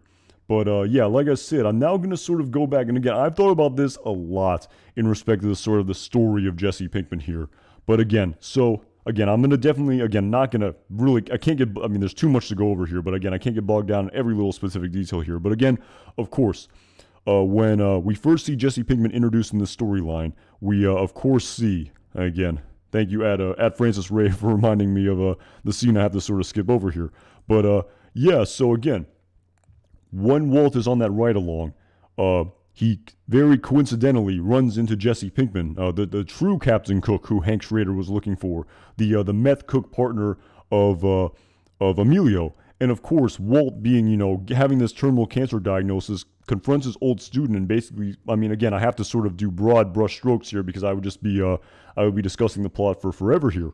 But Walt basically says to Jesse, either you cook crystal meth with me, you know the business and I know the chemistry, either that or I turn you in. So again, up until right now, again, I know a lot of people have said, well, Jesse was sort of, initially he was forced to go into business with Walter White. He really was. He absolutely was initially forced to go into business with Walter White. And again, maybe he did not want to do this whatsoever, but he was kind of, he really didn't have a choice in the matter, because if he didn't go in with him, I think Walt would have absolutely turned him in. Seemingly, at least the fear of it is absolutely true. And the sort of my word against yours, Jesse's saying he wanted to cook meth with me. Again, it's just your word against mine. And sort of to paraphrase Hank Schrader from season 5 of Breaking Bad in the episode, I believe entitled Rabid Dog, when he said, only the word of a crazy meth head versus Mr. Rogers with a lung tumor. So even though Walt propositioned him, he couldn't, he couldn't say, well, I'll go to the police and say that, you blackmailed me, because there's no evidence of it. But there absolutely is likely evidence that Jesse was manufacturing methamphetamine. So yeah, he was absolutely forced here. But again, while I would love to talk about every single little specific detail that happens in the story, it's kind of crazy. I really feel like right after they cooked that first batch of meth, Walt now has his hands dirty here. He has manufactured methamphetamine. There is proof of it.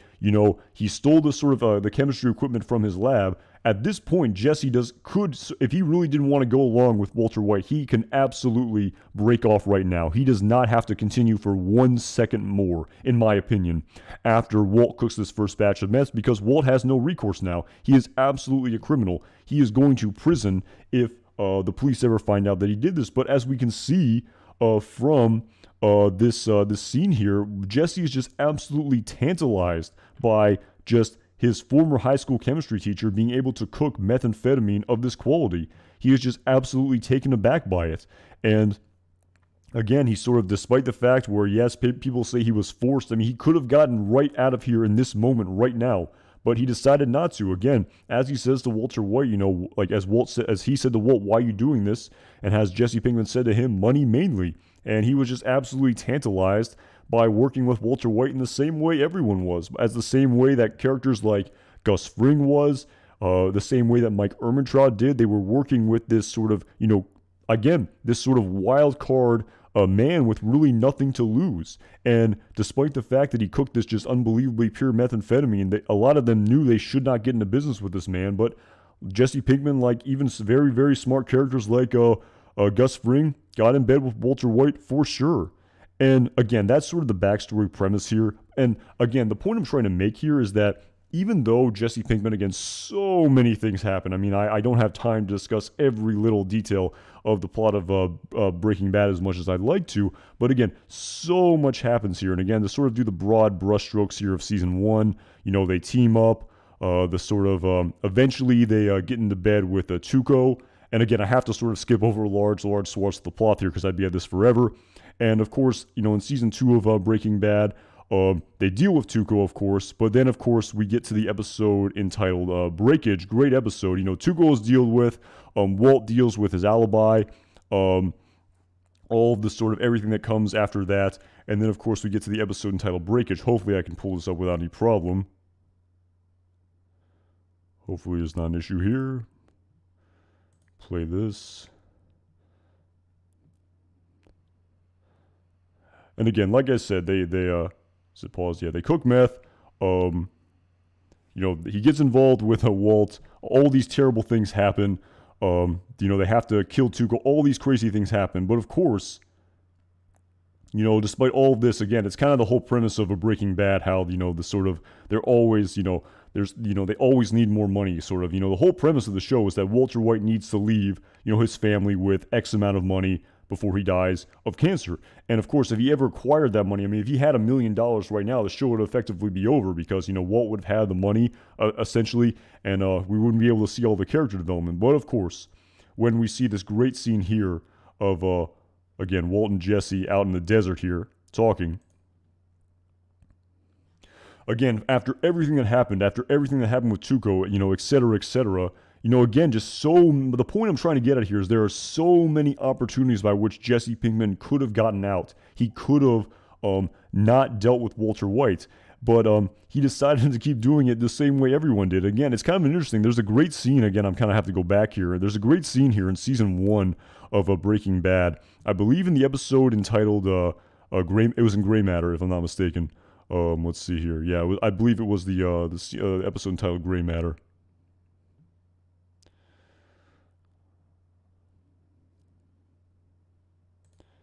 Yeah, but again, the whole opening scene of this episode when Jesse Pinkman is interviewing for this job here, where he wants to work as a salesman at this banker and he gets rejected. And a kind of very sort of telling scene for sort of Jesse Pinkman's character for sure. And again, I'm not trying to denigrate him by any stretch of the imagination. He's a human being like the rest of us. But after everything that happened with Walt basically rejecting his overtures in the episode entitled Cancer Man, where he doesn't want to cook anymore, so he says, you know what? At Just Dan, what is up? I tried cooking with this guy. We're both gonna go our separate ways, and now I'm gonna try to do the legitimate side. I'm gonna get a regular job here. But of course, the bank manager is saying, you don't really meet the criteria. You don't have a college degree. You don't have any work experience, et cetera, et cetera. What you'll be doing is more advertising, kind of doing what Badger's doing. But of course, Jesse Pinkman doesn't want to do this. And as sort of Ed the Disappearer says, just doing this sort of long, sort of, trying to, prove my point here, but again, very long-windedly so maybe, when he says you and your partner made your own luck, again, the point I'm getting at here is Jesse had so many opportunities to get out while he still could, while characters like Brock still had a mom, and while his actions wouldn't indirectly lead to the death of her character. And again, Jesse Pinkman, for say what you will, he did not want to do what Badger did. He did not want to have this sort of, undignified sort of menial job, if you will. Again, I don't know why, and maybe, once when you make thousands and thousands of dollars manufacturing methamphetamine, I guess it's hard to have a job like Badger after this. But like I said, it's so true what Ed the Disappearer said to him about how you made your own luck. You made all of these choices. And yes, while the very first time you had to sort of cook meth with Walter White, you had so many opportunities to get out. And even when sort of Jesse is sort of, again, Ed's sort of accusing him of sort of pulling on his emotional heartstrings in respect to these guys kept me in the concrete box, as Ed was saying, you made your own luck. You made these decisions. No one put a gun to your head and forced you to do all of this stuff. There were so many opportunities, not just here when he could have just worked a regular job. And again, yes, he only has a high school degree, and it would have been hard for him to get a high-paying job that pays. It would have been absolutely impossible for him to make as much money as he could make selling methamphetamine. But he didn't want to do that. For whatever reason. And, maybe he was young, maybe he was foolish, maybe if he could go back in time, he would have taken the sign spinning job. I'm not too sure. But, just again, so many opportunities for Jesse Pinkman to get out before all these terrible things happen to everyone. And as that sort of that great speech that he gave in season 3 of Breaking Bad, I believe in the episode entitled, it was the one before ICU. I think it was the episode entitled, I think it was 1 minute, if I'm not mistaken. That was the episode when he says, like, ever since I met you, everything that I've, loved has turned to shit, ruined. And, kind of blaming Walt for all the bad things that happened in his life. But like I said, there's a lot of sort of personal accountability for what Jesse Pinkman did in sort of over the course of Breaking Bad, just in my, own humble opinion as a guy who likes to talk into a camera on the internet.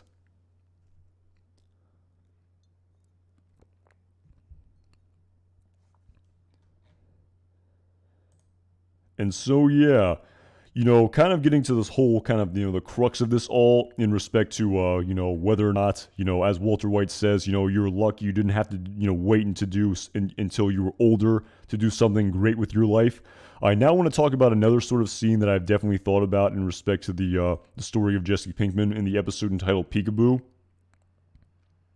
And again, I'd love to know, other people's opinions on this as well. Again, there's no, like I said, there is no right answer to any of this. But, again, great sort of plot here where after, Spooge and some lady rip off Skinny Pete and he goes back for revenge to get his money back from these characters. I mean, again, I'm trying to find the scene of the little kid as well, but to sort of, emphasize my point here. But yeah, you can kind of see the kid in the background here. And again, this sort of, the irony of this sort of scene, I feel like, isn't sort of brought up that much in respect to Jesse Pinkman's story arc, where, again, I know there's no answer here. There's no right answer. I know people said it's not the drugs, it's the people. Again, you can probably have both sides of this debate, absolutely. But when Jesse Pinkman is enacting his revenge against these meth heads who rip off Skinny Pete, I find it really funny how, again, I don't know if how much Jesse contemplated. I mean, we know in the following episode entitled Negro y Azul, when he's sort of, emotionally coping by using marijuana, by the fact that, the lady killed Spooge. Again, one of the things we don't really hear him reflecting on is just the sort of unintended consequences of this young child living in this absolute squalor that, his parents are subjugating onto him, who are using Jesse Pinkman's product. And again, I know you can sort of, explain this away saying, well, these people would be doing drugs anyway, even if Jesse wasn't sort of making the methamphetamine. But again, I just find it sort of interesting. I don't know if Jesse ever sort of really contemplated on this or sort of speculated on this or sort of even considered himself maybe even a little bit, even just a little bit morally culpable in the sort of situation that, this child was living in as a result of this child's parents using Jesse Pinkman's product. And so again, as Jesse even said to Walter White, like I talked about a little bit earlier in the stream in the episode entitled A Buyout, is a meth empire something to really be that proud about? And again, what the even more sort of ironic part of the storyline is to me, in the grand scheme of things, is that Jesse Pinkman, the sort of one of the main sort of premises of his story arc, is that, he's really sort of taken aback by the suffering of children. It really sort of totally eats him up and consumes him when the rival dealers kill Tomas in the episode entitled Half Measures. He is absolutely devastated by the death of Drew Sharp at the end of the episode entitled Dead Freight. We see that staying with him all the way through, until even the episode entitled Blood Money, when Walt gives him his money back, his $5 million back. We see him being absolutely devastated by the death of Andrea and the sort of the impact this has on Brock. But like I said, the irony here of all this is that Jesse, I'll get to that for sure. At Just Dan, thank you so much for the super chat. I thought El Camino was a decent movie. I did have a few nitpicks. One of them was when Jesse had the standoff. That scene felt out of character. Yeah, at Just Dan, I talked about that a little bit. That scene in and of itself, yes, it did seem a little out of character. And to tell you the truth, it did kind of remind me of the sort of trope of the 90s action movie, the good versus bad, where the good guy outwits the bad guy. It seemed kind of pretty boilerplate and a little bit sort of, dare I say cliche? Is that an offensive term? I'm not too sure. But yeah, I know what you mean. The standoff did kind of seem a little bit cliche. I mean, it was cool. It was kind of a funny scene when he sort of outwits him with the gun in his pocket. But yeah, I just found the sort of climax of that film a little bit. I feel like it had been done before. I feel like it was kind of a standard sort of writing of an action movie, if you will, at Just Dan. So yeah, I mean, I think decent movie is for sure. And I talked about this a little bit earlier in my stream, how definitely enjoyed it the second time around back in 2022 compared to 2019. So thank you so much for the support at Just Dan and all of the support you've given to this channel. I really appreciate it. Thank you so much. But yeah, again, like I was talking about here, this sort of the irony of all of this, where yes, Jesse was absolutely consumed And again, the death of Drew Sharp was something he was just ruminating on, and he was going to give his money to Kaylee and to Drew Sharp, because of Drew Sharp's parents, because of what happened in the episode entitled Dead Freight. But again, the irony of all of this is that, again, maybe he didn't realize it at the time now. Maybe he realized it then in season 5 of Breaking Bad, the episode entitled Blood Money, but didn't understand it now. It's just kind of interesting here where, he can see just the impact that his product is having on this young child's life who he claims to care about. But like I said, there's no right answer in all this. I know people say it's not the drugs, it's the people, and how they would be doing drugs anyway. Even if Jesse didn't make this blue meth, these people would still be meth addicts all along. And at Don A, thank you so much for the super chat, man. Really, at Don A, am I gonna sell out for $4.99 at Don A?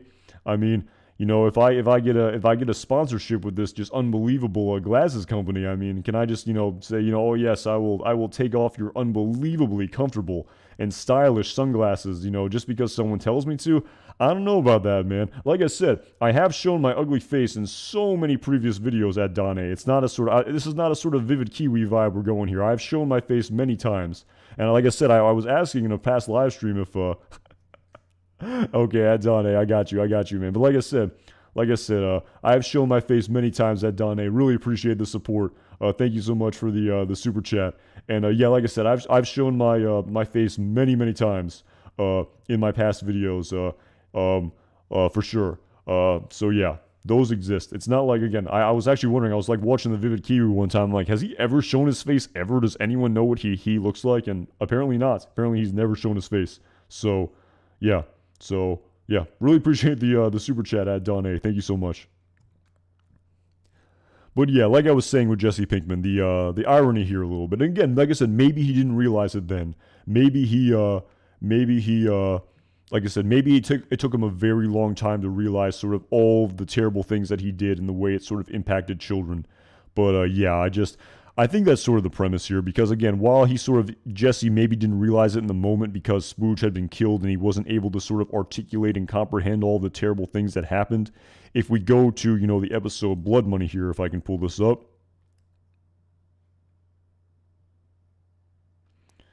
But yeah, this scene here when Walt's dropping off the money for Jesse, when he's just absolutely, again, when he can't live with himself, basically, after everything that happened in respect to all the terrible things that they've done, just being absolutely racked with guilt. And earlier in this episode, giving all of his money, earlier in this episode, or actually, I think it was, if I'm not mistaken, before Walt meets him again, telling Saul to give all of the $2.5 million to Kaylee Ehrmantraut and $2.5 million to Drew Sharp. Again, it's just, like I said, I think he realized all the terrible things he did for sure. In respect to how it impacted children. But yeah, again, a little bit of irony here for sure. And again, we root for this character. We say, this was a good person who, made a lot of bad decisions, and he sort of was his own worst enemy. And, who had so many opportunities to sort of cut his losses here. I mean, like I said, he was totally taken aback and just racked with guilt by the death of characters like Drew Sharp, and even by the sort of the state that Kaylee Ehrmantraut was in, clearly following the death of her grandfather. But like I said, Jesse had so many opportunities to get out of the sort of drug game. And again, there's even that sort of opportunity that happens again in season 3 of a Breaking Bad in the episode. Was it season 3? Yeah, I believe it was. I think it was Caballo Sin Nombre, if I'm not mistaken. Where we see the sort of continuation of Jesse Pinkman's storyline, where again, another just unbelievable chance to get away with the whole thing, to cut his losses while he still can, when he has his $400,000 from his first drug deal with Gus Fring, and he buys back his home, and of course, actually, I guess, this is when he buys back the home, but we see that it's actually in the episode entitled IFT, when again, he is just absolutely just, beside himself. He's racked with guilt with the death of with Jane. And again, that's sort of another sort of interesting component of that storyline, where he clearly, he loved Jane and was sorry for all the terrible things that he did. But again, his sort of, I'll get to that for sure, at Softbatch, thank you so much. Hey, I love the thumbnail for this video. It looks like a heavy metal drama poster. You should have been at the meeting. Thanks for the stream. It was fun visiting El Camino. I'm not sure what meeting you're talking about, but I really appreciate the super chat at Softbatch. Thank you for the support and all of the support you've given to this channel. Thank you so much. Really appreciate it. Yeah, I tried my best with the thumbnail for sure. With the making a thumbnail. That's pretty important when you're making YouTube videos, from what I've heard. So I appreciate the compliment for the thumbnail. I do appreciate it. That the appreciation is appreciated, if that's a proper sentence. But yeah. Heavy metal poster, that's pretty funny. But yeah, I don't know what meeting you're talking about, but I appreciate you for checking out the stream. Again, I haven't talked about El Camino at all, but I appreciate checking out the stream. I appreciate the support, and thank you so much at Softbatch for all the support you've given to this channel. Thank you so much. But yeah, kind of getting into this here again, when Jesse he's racked with guilt following the death of Jane, the death of Jane, excuse me. And yeah, again, it's kind of interesting here where he's sort of lost for what to do with his life. He's really just sort of, meandering like a leaf in the wind, no real direction. Oh wow, that's Softbatch. Thank you so much. That's quite the compliment there. Thank you so much at Softbatch. Really appreciate it. I don't know if my skill level is that high, but that's quite the compliment. I do appreciate it. Thank you so much at Softbatch. But yeah, again, this scene here in IFT, and again, after everything that happened, he has his 400K, he bought this home, and again, he didn't, again, I don't even know what's going on in Jesse Pinkman's head here. He didn't have to sort of stay in Albuquerque here in this scene. Again, I could go on and on and on about this, but yeah. Oh, not heavy metal, heavy drama, LO at Softbatch. Okay, thank you for clarifying that for sure. So, Death of Jane sounds like a good name for a metal band at Suburban Catholic. That's pretty cool. If I ever do start a heavy metal band, I will have to name it that. So that is for sure. I may be stealing that at Suburban Catholic. That's quite the name there for sure, and like a great Breaking Bad reference. But yeah, again, Jesse just racked with guilt here. Again, can't figure out what to do with his life. Again, he doesn't want to work the menial, low-paying job that maybe he views doesn't have a lot of dignity. Like he didn't want to be the sign spinner, and of course, after everything that happened, he just decides, you know what, I'm gonna get back on that horse and I'm gonna cook meth again, because that's really all I know how to do. And I guess maybe he hasn't rationalized how this is not a good thing yet. I guess he's allowed to sort of have that time to sort of understand all the terrible things that him being involved with Walter White and him manufacturing this methamphetamine may cause for a lot of innocent children who he claims to care about. But yeah, just a very sort of again, there's no right answer to any of this. I'm just sort of, I'm basically just talking out loud here in respect to my opinions on Jesse Pinkman, and sort of me just sort of being, taken aback by his character a little bit, and sort of just looking at all the things that he did over the course of his life. And I even sort of think back to the episode entitled Over, or again, no, it was actually Mandela, if I'm not mistaken. I think it was the episode entitled Mandela following the death of Combo. And again, another sort of not great thing that Jesse Pinkman did. I know we sort of have that scene of him being a very, sort of being fond of the sort of his memories with Jane. But again, there's a sort of very sort of, quite the scene here where he's like, he's not very good at emotionally coping, sort of dealing with his emotions and emotionally coping with all of his feelings following the death of Combo. So he decides to, partake in drug use like he's done over the course of his life, and use the methamphetamine as emotional coping. And of course, his girlfriend Jane here is in AA for sobriety.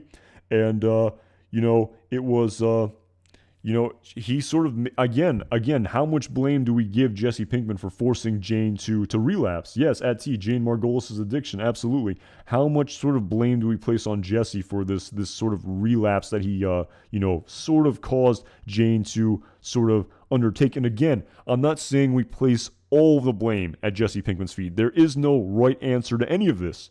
But again, I know we say yes, Jesse's a good person. Yes, he's a good person. But it's kind of like what Charles McGill said to Jimmy McGill, where he said, "You're my brother and I love you, but you're like an alcoholic who won't admit that he needs help."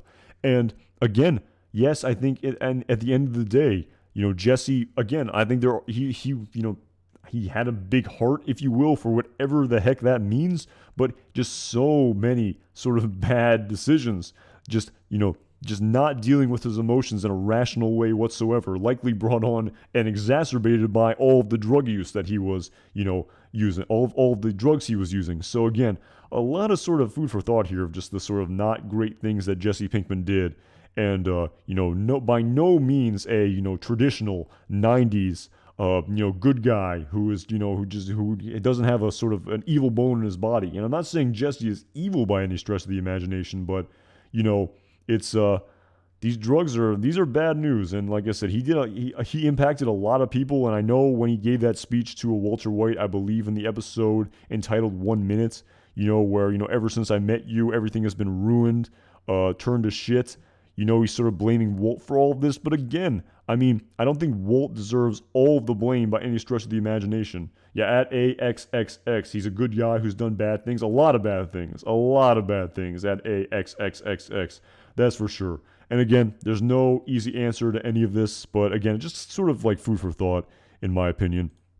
And again, even the sort of, again, I'm really sort of skipping around here for sure. But, that scene in the episode entitled Full Measure when he has to basically commit first-degree premeditated murder against Gail Bedecker. I know, we want Jesse Pinkman to ride off into the sunset and live happily ever after.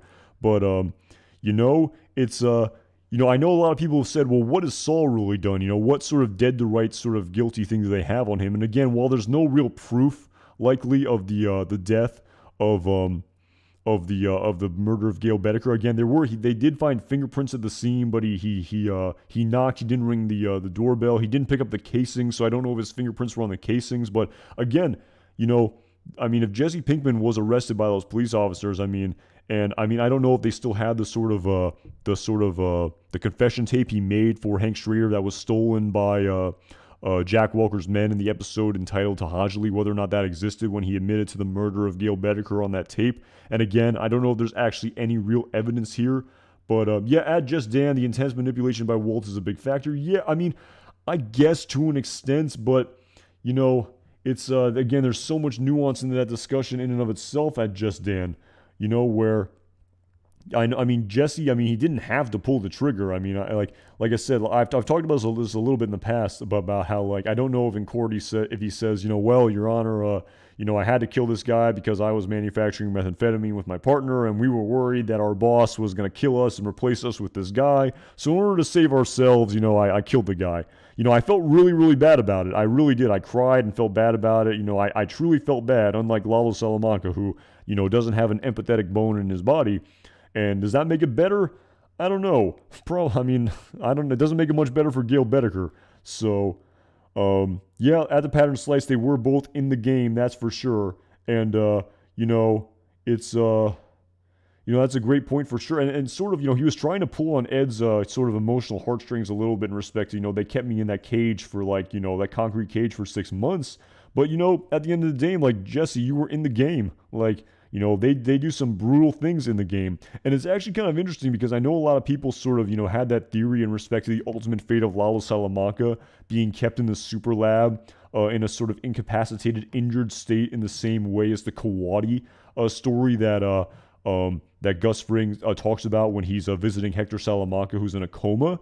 And it's kind of weird. I know it's not exactly the same, but that sort of premise is a little bit on the sort of keeping someone as a sort of against their will as a sort of slave, captively so. If Gus sort of did that to Lalo, I think that would have maybe, sort of even diminished the fact that, Jack Walker and his crew did this horrible thing to Jesse Pinkman. So, again, that would have been pretty dark for sure in respect to Gus Fring keeping Lalo as a prisoner to be tortured in the super lab. I saw that theory floating out there, but yeah, like I said, Jesse was in the game, and they did terrible things to him, and as Mike said, he was in the game, and yes, that was pretty effing brutal, which of what Jack Walker's men did to him for 6 months, it absolutely was, but he still gets to sort of live happily ever after, if you will, after committing first-degree murder. And again, I don't want to trudge any more into a minefield than I feel like I already have in respect to talking about a lot of this stuff. But again, I feel like, I don't know, maybe people who committed first-degree murder would trade, okay, I'll do 6 months of what Jesse did, but I get to live free for the rest of my life. I don't know about all that. So it is what it is. A very, again, like I said, there's no right answer to any of this. I could talk about this for a decade. There's no right answer to any of this. The debate can just go back and forth in respect to Jesse Pinkman's storyline. But at light years from home, thank you so much for the super chat. No happy endings in Breaking Bad universe, just survivors. Well put there. Well put there at light years from home. I think you're onto something there for sure. I don't know. I guess, I don't know. With just Jesse Pinkman's sort of happy ending, again, I don't know if it's a happy ending. He did survive, but yeah, that's a good point there for sure at light years from home. That's some food for thought there for sure. I appreciate the super chat. Thank you so much. But yeah, that actually does remind me at light years from home. There is sort of one more point I want to talk to in respect to this, in respect to at Ronald McPump, Gale deserved it. I don't know about that. I mean, he was in the game. I don't know if he deserved. I mean, you could say the same thing. You could say Jesse Pinkman deserved what he got by that logic at Donald McPump. You could. I mean, the logic saying Gale deserved it. He was in the game. He didn't realize what he was doing. He should have known the sort of consequences. The same argument could be made about Jesse when he was locked in a cage for 6 months. You could say Jesse deserved it by that logic. So yeah, some pretty interesting food for thought here for damn sure. Yeah, at vote ZDLR. Yeah, a lot of naive honesty. I would agree in respect to that. Even characters like Werner, just so naive in respect to the man he was dealing with in Gus Fring, who would have no trouble in killing him to further his own myopic life devotion of his revenge against the Salamancas and the cartel. At a vote ZDLR. Yep, absolutely. Naivete is a big part of all of this. So.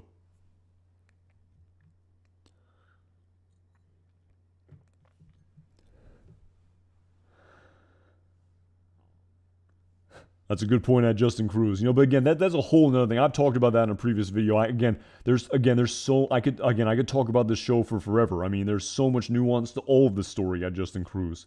I mean, that scene in the episode entitled, I believe it was Sunset, if I'm not mistaken, when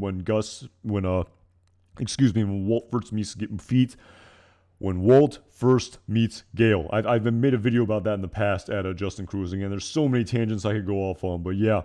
That's that's another. I've said a lot about the character Gale, and it's kind of interesting too, just kind of juxtaposing Gale to Jesse. I feel like Gale and Jesse are very similar. They're so different yet so similar in many respects, in my opinion. And that's a discussion for a whole nother video. But again, I see a lot of similarities in both of these characters.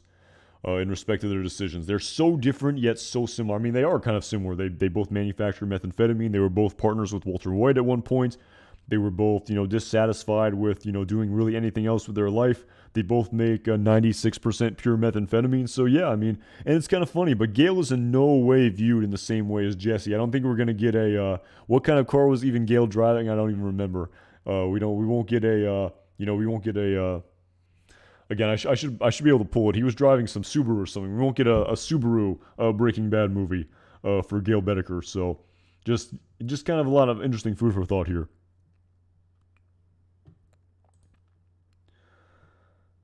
Yeah, he had that bicycle on top of his car at J Ladybug. I remember that from sure. I think he was driving a Subaru. I'm not sure about the exact model, but Subaru is something. That's the Gale Boetticher movie. That's for damn sure at J Ladybug.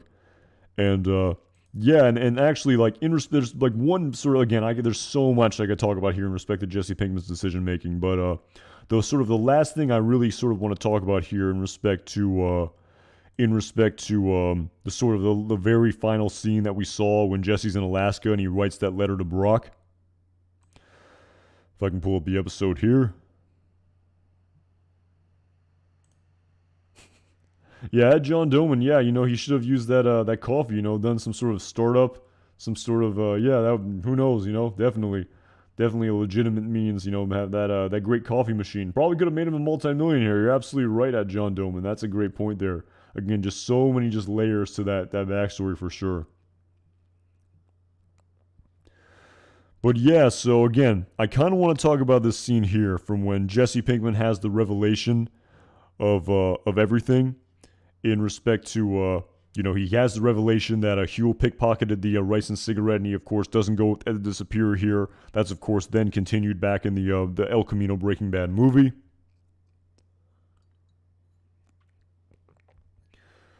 But yeah, again, this is also another scene that I've really thought about for sure because, again, while I don't sort of necessarily blame, again, the past is linear and it's sort of a direct, you could say every decision he made all the way back to season one sort of led to, the death of Andrea. But it's kind of interesting. I know Jesse has this revelation here and he has to just sort of enact this revenge on Walt. Walt, he can't keep getting away with this, as he says in the very next episode entitled Rabid Dog to Hank Schrader when he's in that house. He can't keep getting away with this, where, yes, I could just get in this car and I could live, basically live happily ever after. But Walter White needs to have his comeuppance. But what's actually really ironic here is that Jesse basically ends in the exact same spot that he would have if he just went in this car in the first place. But again, it's like, was it worth it in the end? He says Walt had to sort of pay for everything he did. Maybe he felt like, he didn't even know Jack Walker at the time when this happened. But it's kind of funny, this decision where, yes, Walt had to suffer for his consequences, but the sort of collateral damage of this decision by Jesse, like, yes, if Jesse goes in this car, Walt basically never gets discovered, more or less. It seems very much likely because Jesse's the sort of one loose end that ends up undermining Heisenberg. And maybe, again, he poisoned Brock. He needs to suffer the consequences of this. That's basically Jesse's decision making here. But what's very ironic about this, again, I don't even know if this irony is even pointed out that much, is that Jesse does all of this to avenge Brock's poisoning, but indirectly so, this decision leads to the death of Brock's mother, which I always found so ironic in respect to this entire storyline, where, yes, Walt ends up dying, and Jack Walker and all of his men end up dying, and Todd ends up dying, so he sort of avenges the death of Drew Sharp, if you will. Lydia ends up dying, he learns. But at the same time, two DEA agents die as a result of this. Two, good, honest men in Hank Schrader and Steve Gomez also had to die. And again, there's no right answer to any of this. This is like a sort of, philosophy question or something to that effect. But if Jesse had just gotten that car, people like Hank and Steve Gomez would have still been alive. And yes, Walt would have still been alive, and Jack Walker's men would have still been alive, and Lydia would have still been alive. But again, it's sort of the cost-benefit analysis of all of this, where, yes, Walt there's some payback for him and his empire comes crumbling down, but the collateral damage of all of this is Hank and Steve Gomez, as well as Brock's mom, Andrea. So again, what I find so ironic about all of this is that you wonder if Jesse's even thinking about this, like, sorry about this, I really should have just gotten in that car back in Confessions, and your mom would have still been alive, and you would have never known any difference. And really, yes, Walt died, and maybe he needed to sort of, pay for everything he did by poisoning you, but in order to sort of avenge your poisoning, this accidentally leads to the death of your mom when Todd Alquist shoots your mom in the head when I try to escape from the compound in the episode entitled Granite State. Again, I really feel like this point isn't brought up that much in respect to the storyline. Have this sort of unbelievable irony here of this scene. And again, maybe you've already heard this before or already thought about this, but it's something I've definitely thought about how, yes, he needed to avenge Brock's poisoning. Walt can't keep getting away with this. But ironically so, this leads to the death of your mom. And it's like, I don't think Brock would have cared about any of it. Again, it's sort of like like as Walt said, he was fine, isn't he? I knew exactly how much to give him. He's fine. He doesn't really know the difference. And I much rather think that Brock would much rather have his mom still alive than this sort of twisted vigilante revenge that Jesse feels like he needs to undertake here. Yes, he's sort of, he's not thinking clearly. He's just absolutely consumed with just hate for Walter White, and he's just on a war path here. He's not thinking clearly whatsoever. But again, at Almeida's Army, you said that there's a version out there where Jesse reads that letter again. I actually haven't seen that. Does that exist? Is that letter out there, or was that just sort of just discussed by the creators? Can you find that letter anywhere, or is there no exact verbatim copy of what he said to Brock in that letter that Ed the Disappearer is going to mail for him in Mexico City? Again, I'm not too sure, but yeah, again, this is always the sort of irony of all of this. So again, in the grand scheme of things, again, I know Jesse was a very, again, I don't know. I mean, he like I said, people had tougher beginnings than him. I mean, if we go back to Really, at Matt Duncan. That's interesting. Aaron Paul wants him to release the letter, but Vince won't let him. That's interesting. You wonder if this storyline here is why he doesn't want him to release that letter. Because I've really always thought about that. This is just a huge sort of thing that I thought about, how in a very twisted way, in order to avenge the poisoning of Brock, Jesse had to. This sort of revenge accidentally led to the death of Andrea when I guess to sort of exemplify the point here in Granite State.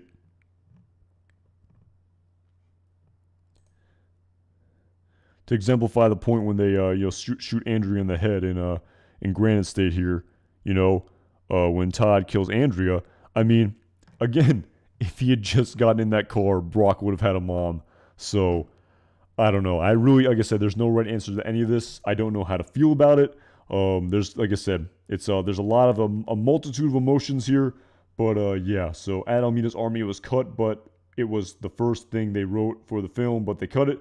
Aaron Paul is desperate to release it, but Vince thinks it's better unsaid. Okay, that's interesting. And again, I don't know. I don't know what other people's opinions are about this storyline here, but yeah, at Lee Barocquez Johnson, Andrea's death is to me the most horrible thing in this universe. Howard's death is definitely considered, but I think it still takes the cake. Yeah, again, like I said, the point I'm trying to make here is just the absolute twisted irony of all this, where Jesse did all of this to avenge Brock's poisoning, but by doing this, his mom got killed. So he literally added insult to the injury. So yeah, I mean, I guess, yeah. Human emotions are pretty, can be pretty terrible and can cause people to do extremely irrational, not smart things, as Jesse Pinkman did towards the end of this sort of series here. But yeah, a lot of food for thought for sure. So,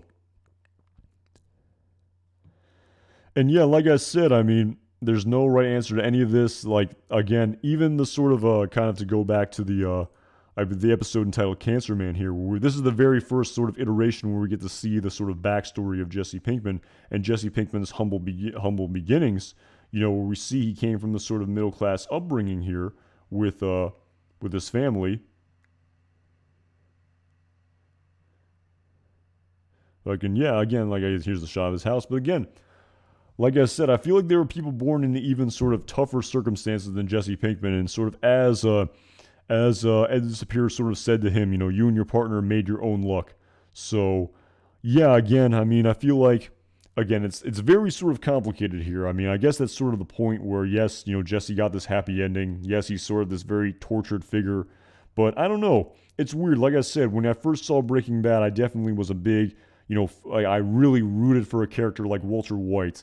And my goodness, was he dealt a bad hand, and he never really took any chances in his life, and you can just understand, at least you can quasi-rationalize everything he's doing, all the terrible things he's doing. And in many respects, it's the same way with Jesse Pinkman, but at the same time, I feel like a lot of people, they're just sort of, there's an extra level of sympathy. Maybe I'm just reading this incorrectly. Maybe my analysis is totally off base, but I'm just really sort of, and I don't see there's this sort of next level of sympathy for Jesse Pinkman that Jesse Pinkman has that I feel like no other character has. I don't know why. I really don't know why sort of Jesse is like, there's just so much more emotional empathy for Jesse. And oh, poor Jesse. Jesse, yes, all these characters, they all did bad things. They all were dealt bad hands. But Jesse specifically, deserves just this tad bit more empathy. And yes, Walt wasn't this sort of great person, and maybe we see him as more of this Heisenberg character who was not this sort of nice person, or the sort of the emotionally empathetic person we thought he was back in season 1 of Breaking Bad. But just the sort of the way El Camino was written, again, it just, I don't know. I don't know why. Why not Gale? Why isn't Gale viewed in that same way as Jesse? Why is Jesse just revered in this way? Again, I can't put a pulse on it. I just don't know why. And maybe I'm just reading it wrong, but I'm not too sure. But yeah, at David Worski, he is a colorful character and he's funny, and that's for sure. But at John Doman, everyone, I was thinking it, but you're saying it. I have seen that theory for sure about how, again, I have seen human psychology where we value people who are physically attractive more based on science. I have seen that. I mean, say what you will about the human species being, kind of by that definition shallow, but I have seen that how it's true. We value people. We value physical attractiveness as a species, and maybe that's why. Because Jesse's a handsome guy. He's always this tortured, handsome guy, and that's why he deserves more empathy than a Gail Bedecker, who's not as conventionally attractive. I mean, I was actually wondering about even saying that, but at John Doman, I was thinking it, but you were saying it. So, yeah, I have seen that. So, again, and I just don't understand. Maybe that's it. Maybe that's just it. I mean, yeah, at T, I talked about the soft spot for children. I talked about that a little bit earlier, but just the irony of all of that. Just the irony of yes, the kid in Peekaboo, that wasn't my fault. These people were going to do drugs anyway. It's not my fault that he's living in squalor. It's the parents' fault. Whether or not I manufacture methamphetamine, it is kind of funny. There's even that piece of dialogue in that episode where it's like, why don't you cook the kid a decent meal? Why don't you take care of him? But it's like how do you expect meth heads to function, Jesse? It's kind of like, again, maybe Jesse realized all this eventually in season 5 of Breaking Bad, in the episode entitled Blood Money, when when he has that sort of emotional breakdown. Maybe at the time he was just young and immature and didn't realize it. But yeah, it's interesting food for thought. And like I said, if you were sort of hoping to tune into this and sort of have me give an answer to all of the nuance of Jesse Pinkman's story and all of that, I wish I had the answer to all of this. I wish I could solve the drug epidemic across the world. I wish I could do that, but I can't. It's an extremely complicated subject matter, which there is no sort of right and wrong answer to it. It's incredibly nuanced. That's a discussion for people a million times smarter than me to have, and they're still trying to solve it right now. But yeah, and again, with sort of the second scene of Jesse Pinkman being displayed to us in season 6 of A Better Call Saul, I guess that pretty much wraps up the story of Jesse Pinkman. So yeah, I mean, all in all, like I said, it's kind of weird. Like I like El Camino more than I did 3 years ago. Maybe the recast of Jeff made me sort of dislike the continuity errors of Walter White's bald cap and Jesse Pinkman's weight gain. I mean, he was the right weight, I feel like, for the scenes that took place right after Felina. But again, for the flashback that happened in the diner, he definitely was much thinner. And of course, Todd Alquist's weight gain was, was very drastic as well. And it was kind of funny, even the shot of when his face is obscured by that grate in the very beginning, I wondered if they were going to try to hide it, but it was kind of weird. They were like sort of delaying the inevitable of displaying to us the drastic change in appearance of Todd Alquist in the film. And, they were hiding his face initially and doing the far away shots, but eventually they sort of just completely gave it away. But in the end, like I said, continuity errors aside, that like I talked about earlier in my stream, the Todd Alquist scenes were my absolute favorites. And of that entire film, just the way they sort of doubled, tripled, quadrupled, quintupled down on his psychopathic, sociopathic personality was unbelievably well done, as I talked about earlier in the stream. And yeah, overall, like I said, like all Breaking Bad and Better Call Saul iterations in this universe, the El Camino movie was very well done. For what it was. Really enjoyed the running between the raindrops, kind of foreshadowing for where season 6 of Better Call Saul would eventually go. Unbeknownst to us at the time in 2019 when this movie initially came out. And and it tied a very nice bow on the very complicated, nuanced, non-black and white character of Jesse Pinkman, who again came from these middle-class beginnings. Many people had much, much, much tougher upbringings than, much tougher upbringings than Jesse Pinkman did. And, again, like he said to his parents in the El Camino movie, whatever I did, it's not on me. It's not your fault. We know that his brother Jake was more, a sort of more traditionally successful young man, much younger than his brother. Probably about, what was he, like 12 at the time or something like that. Probably maybe 12 years difference from his brother. Did well in school, was musically gifted in a traditional sense, played the piccolo. And again, we don't know what his parents did. We don't know the backstory about why Jesse turned out the way he did, why Jake turned out the way he did. Again, I'm not too well versed in the nature-nurture debate in respect to raising children. Again, I could not be less of an expert in respect to that discussion matter, so I don't even want to begin to pontificate on it. But just again, a lot of nuance here, and again, maybe I was just too cynical at the time. Maybe again, I feel like I wanted that sort of tragic ending to Jesse Pinkman's storyline in Breaking Bad. I wanted him to meet his demise because I thought his parable would just be just next level of a parable of a tragic ending of a character in this unbelievable universe. But I don't know. After sort of seeing the sort of tragic parable of Nacho Varga, which was pretty damn depressing, and I'm planning on discussing this more in the days to come about how, you know, the sort of the way they ended Nacho's storyline, again, with him taking his own life to save his father, and then, of course, in the episode entitled Fun and Games, when Nacho meets his father and tries to sort of tie a nice bow on it, well, not tie a nice bow, but just try to, you know, try to have this sort of emotional connection to Nacho's father, Manuel. You know, saying, you know, I see a lot of myself in you, kind of editorializing here. You know, we both lost sons, you know, this emotional connection. But, of course, there's an absolute sort of rejection by Manuel Varga, calling Mike a thug and a gangster. You gangsters are all the same with your revenge. So, again, I'm not really sure how they're going to end the Nacho Varga storyline. If that's how they're going to end that storyline there with his father, that sort of, you know, rejection of Mike's overtures, and how that sort of, like, finally paints, or it sort of, so puts the finishing touches on the Nacho Varga storyline in this final episode. I'll talk more about that tomorrow for sure. But I don't know, maybe that Nacho storyline was pretty damn depressing, so I don't know. As much as I did not like the ending of Breaking Bad at the time when I watched it back in 2013, I definitely come around to it much, much more. That's for sure. Absolutely. I think I have again, I have a much, I guess maybe I've just gone soft or something, but I have a much more, you know, softer spot for Jesse Pinkman.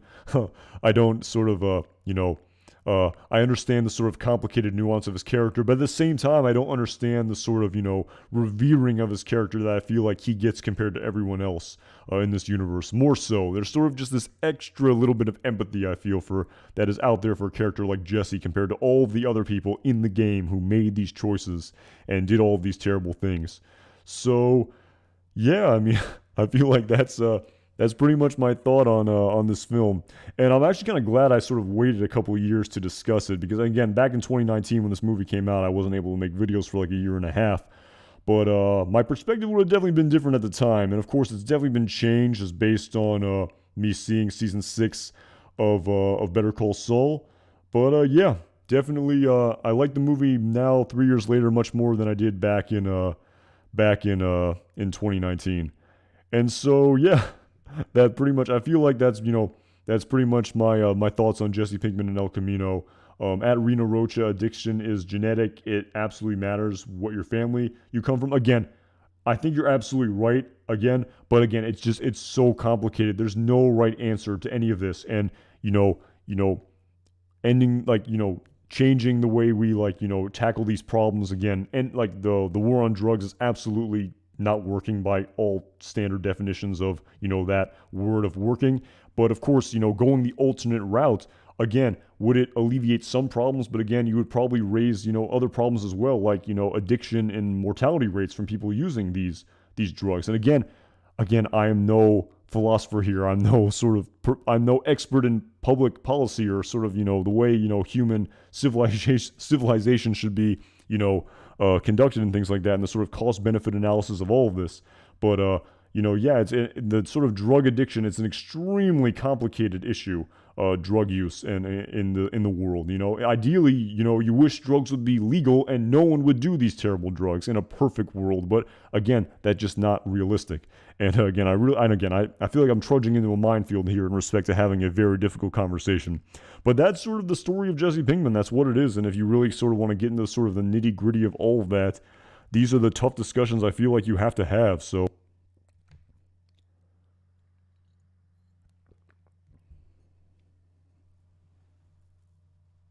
yeah, a lot of great points being made here in the chat for sure. And again, like I said, I think they're all absolutely legit. I mean, there's so many different perspectives you could take on Jesse's storyline, and I think they're all these, you know, perspectives that have, in many respects, are legitimate in respect to, you know, decision making, mental health. Again, I don't think I'm qualified to even remotely have this discussion or, you know, moderate a discussion like this. So, you know, again, it just, I guess, food for thought for me in respect to thinking about the story of Breaking Bad and Better Call Saul and El Camino.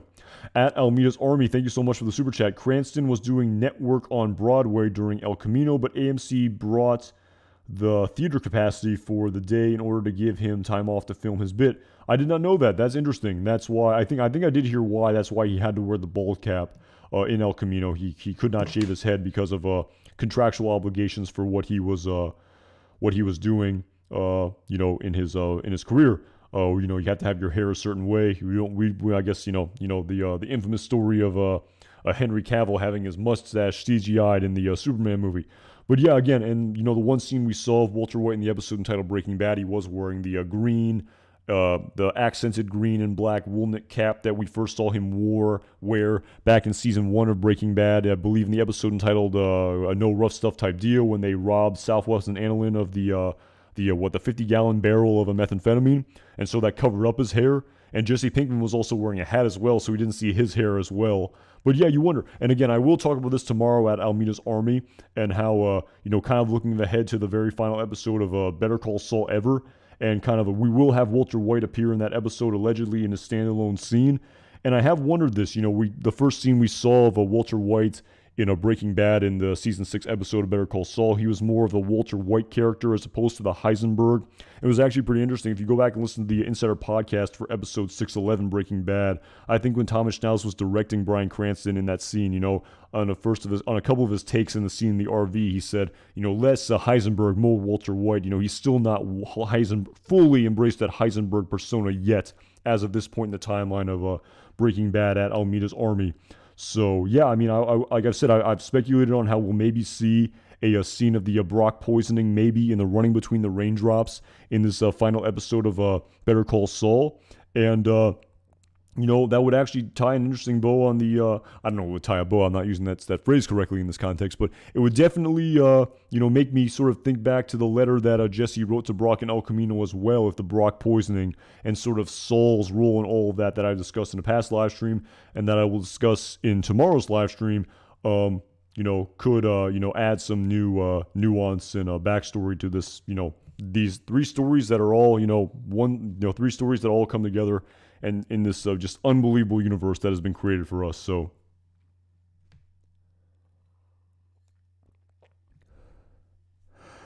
and on that note, I think I'm going to have to end the stream there. But yeah, I really enjoyed this for sure. I really enjoyed finally sort of talking a little bit about El Camino. And it's been a long, long time coming. Better late than never, as they say.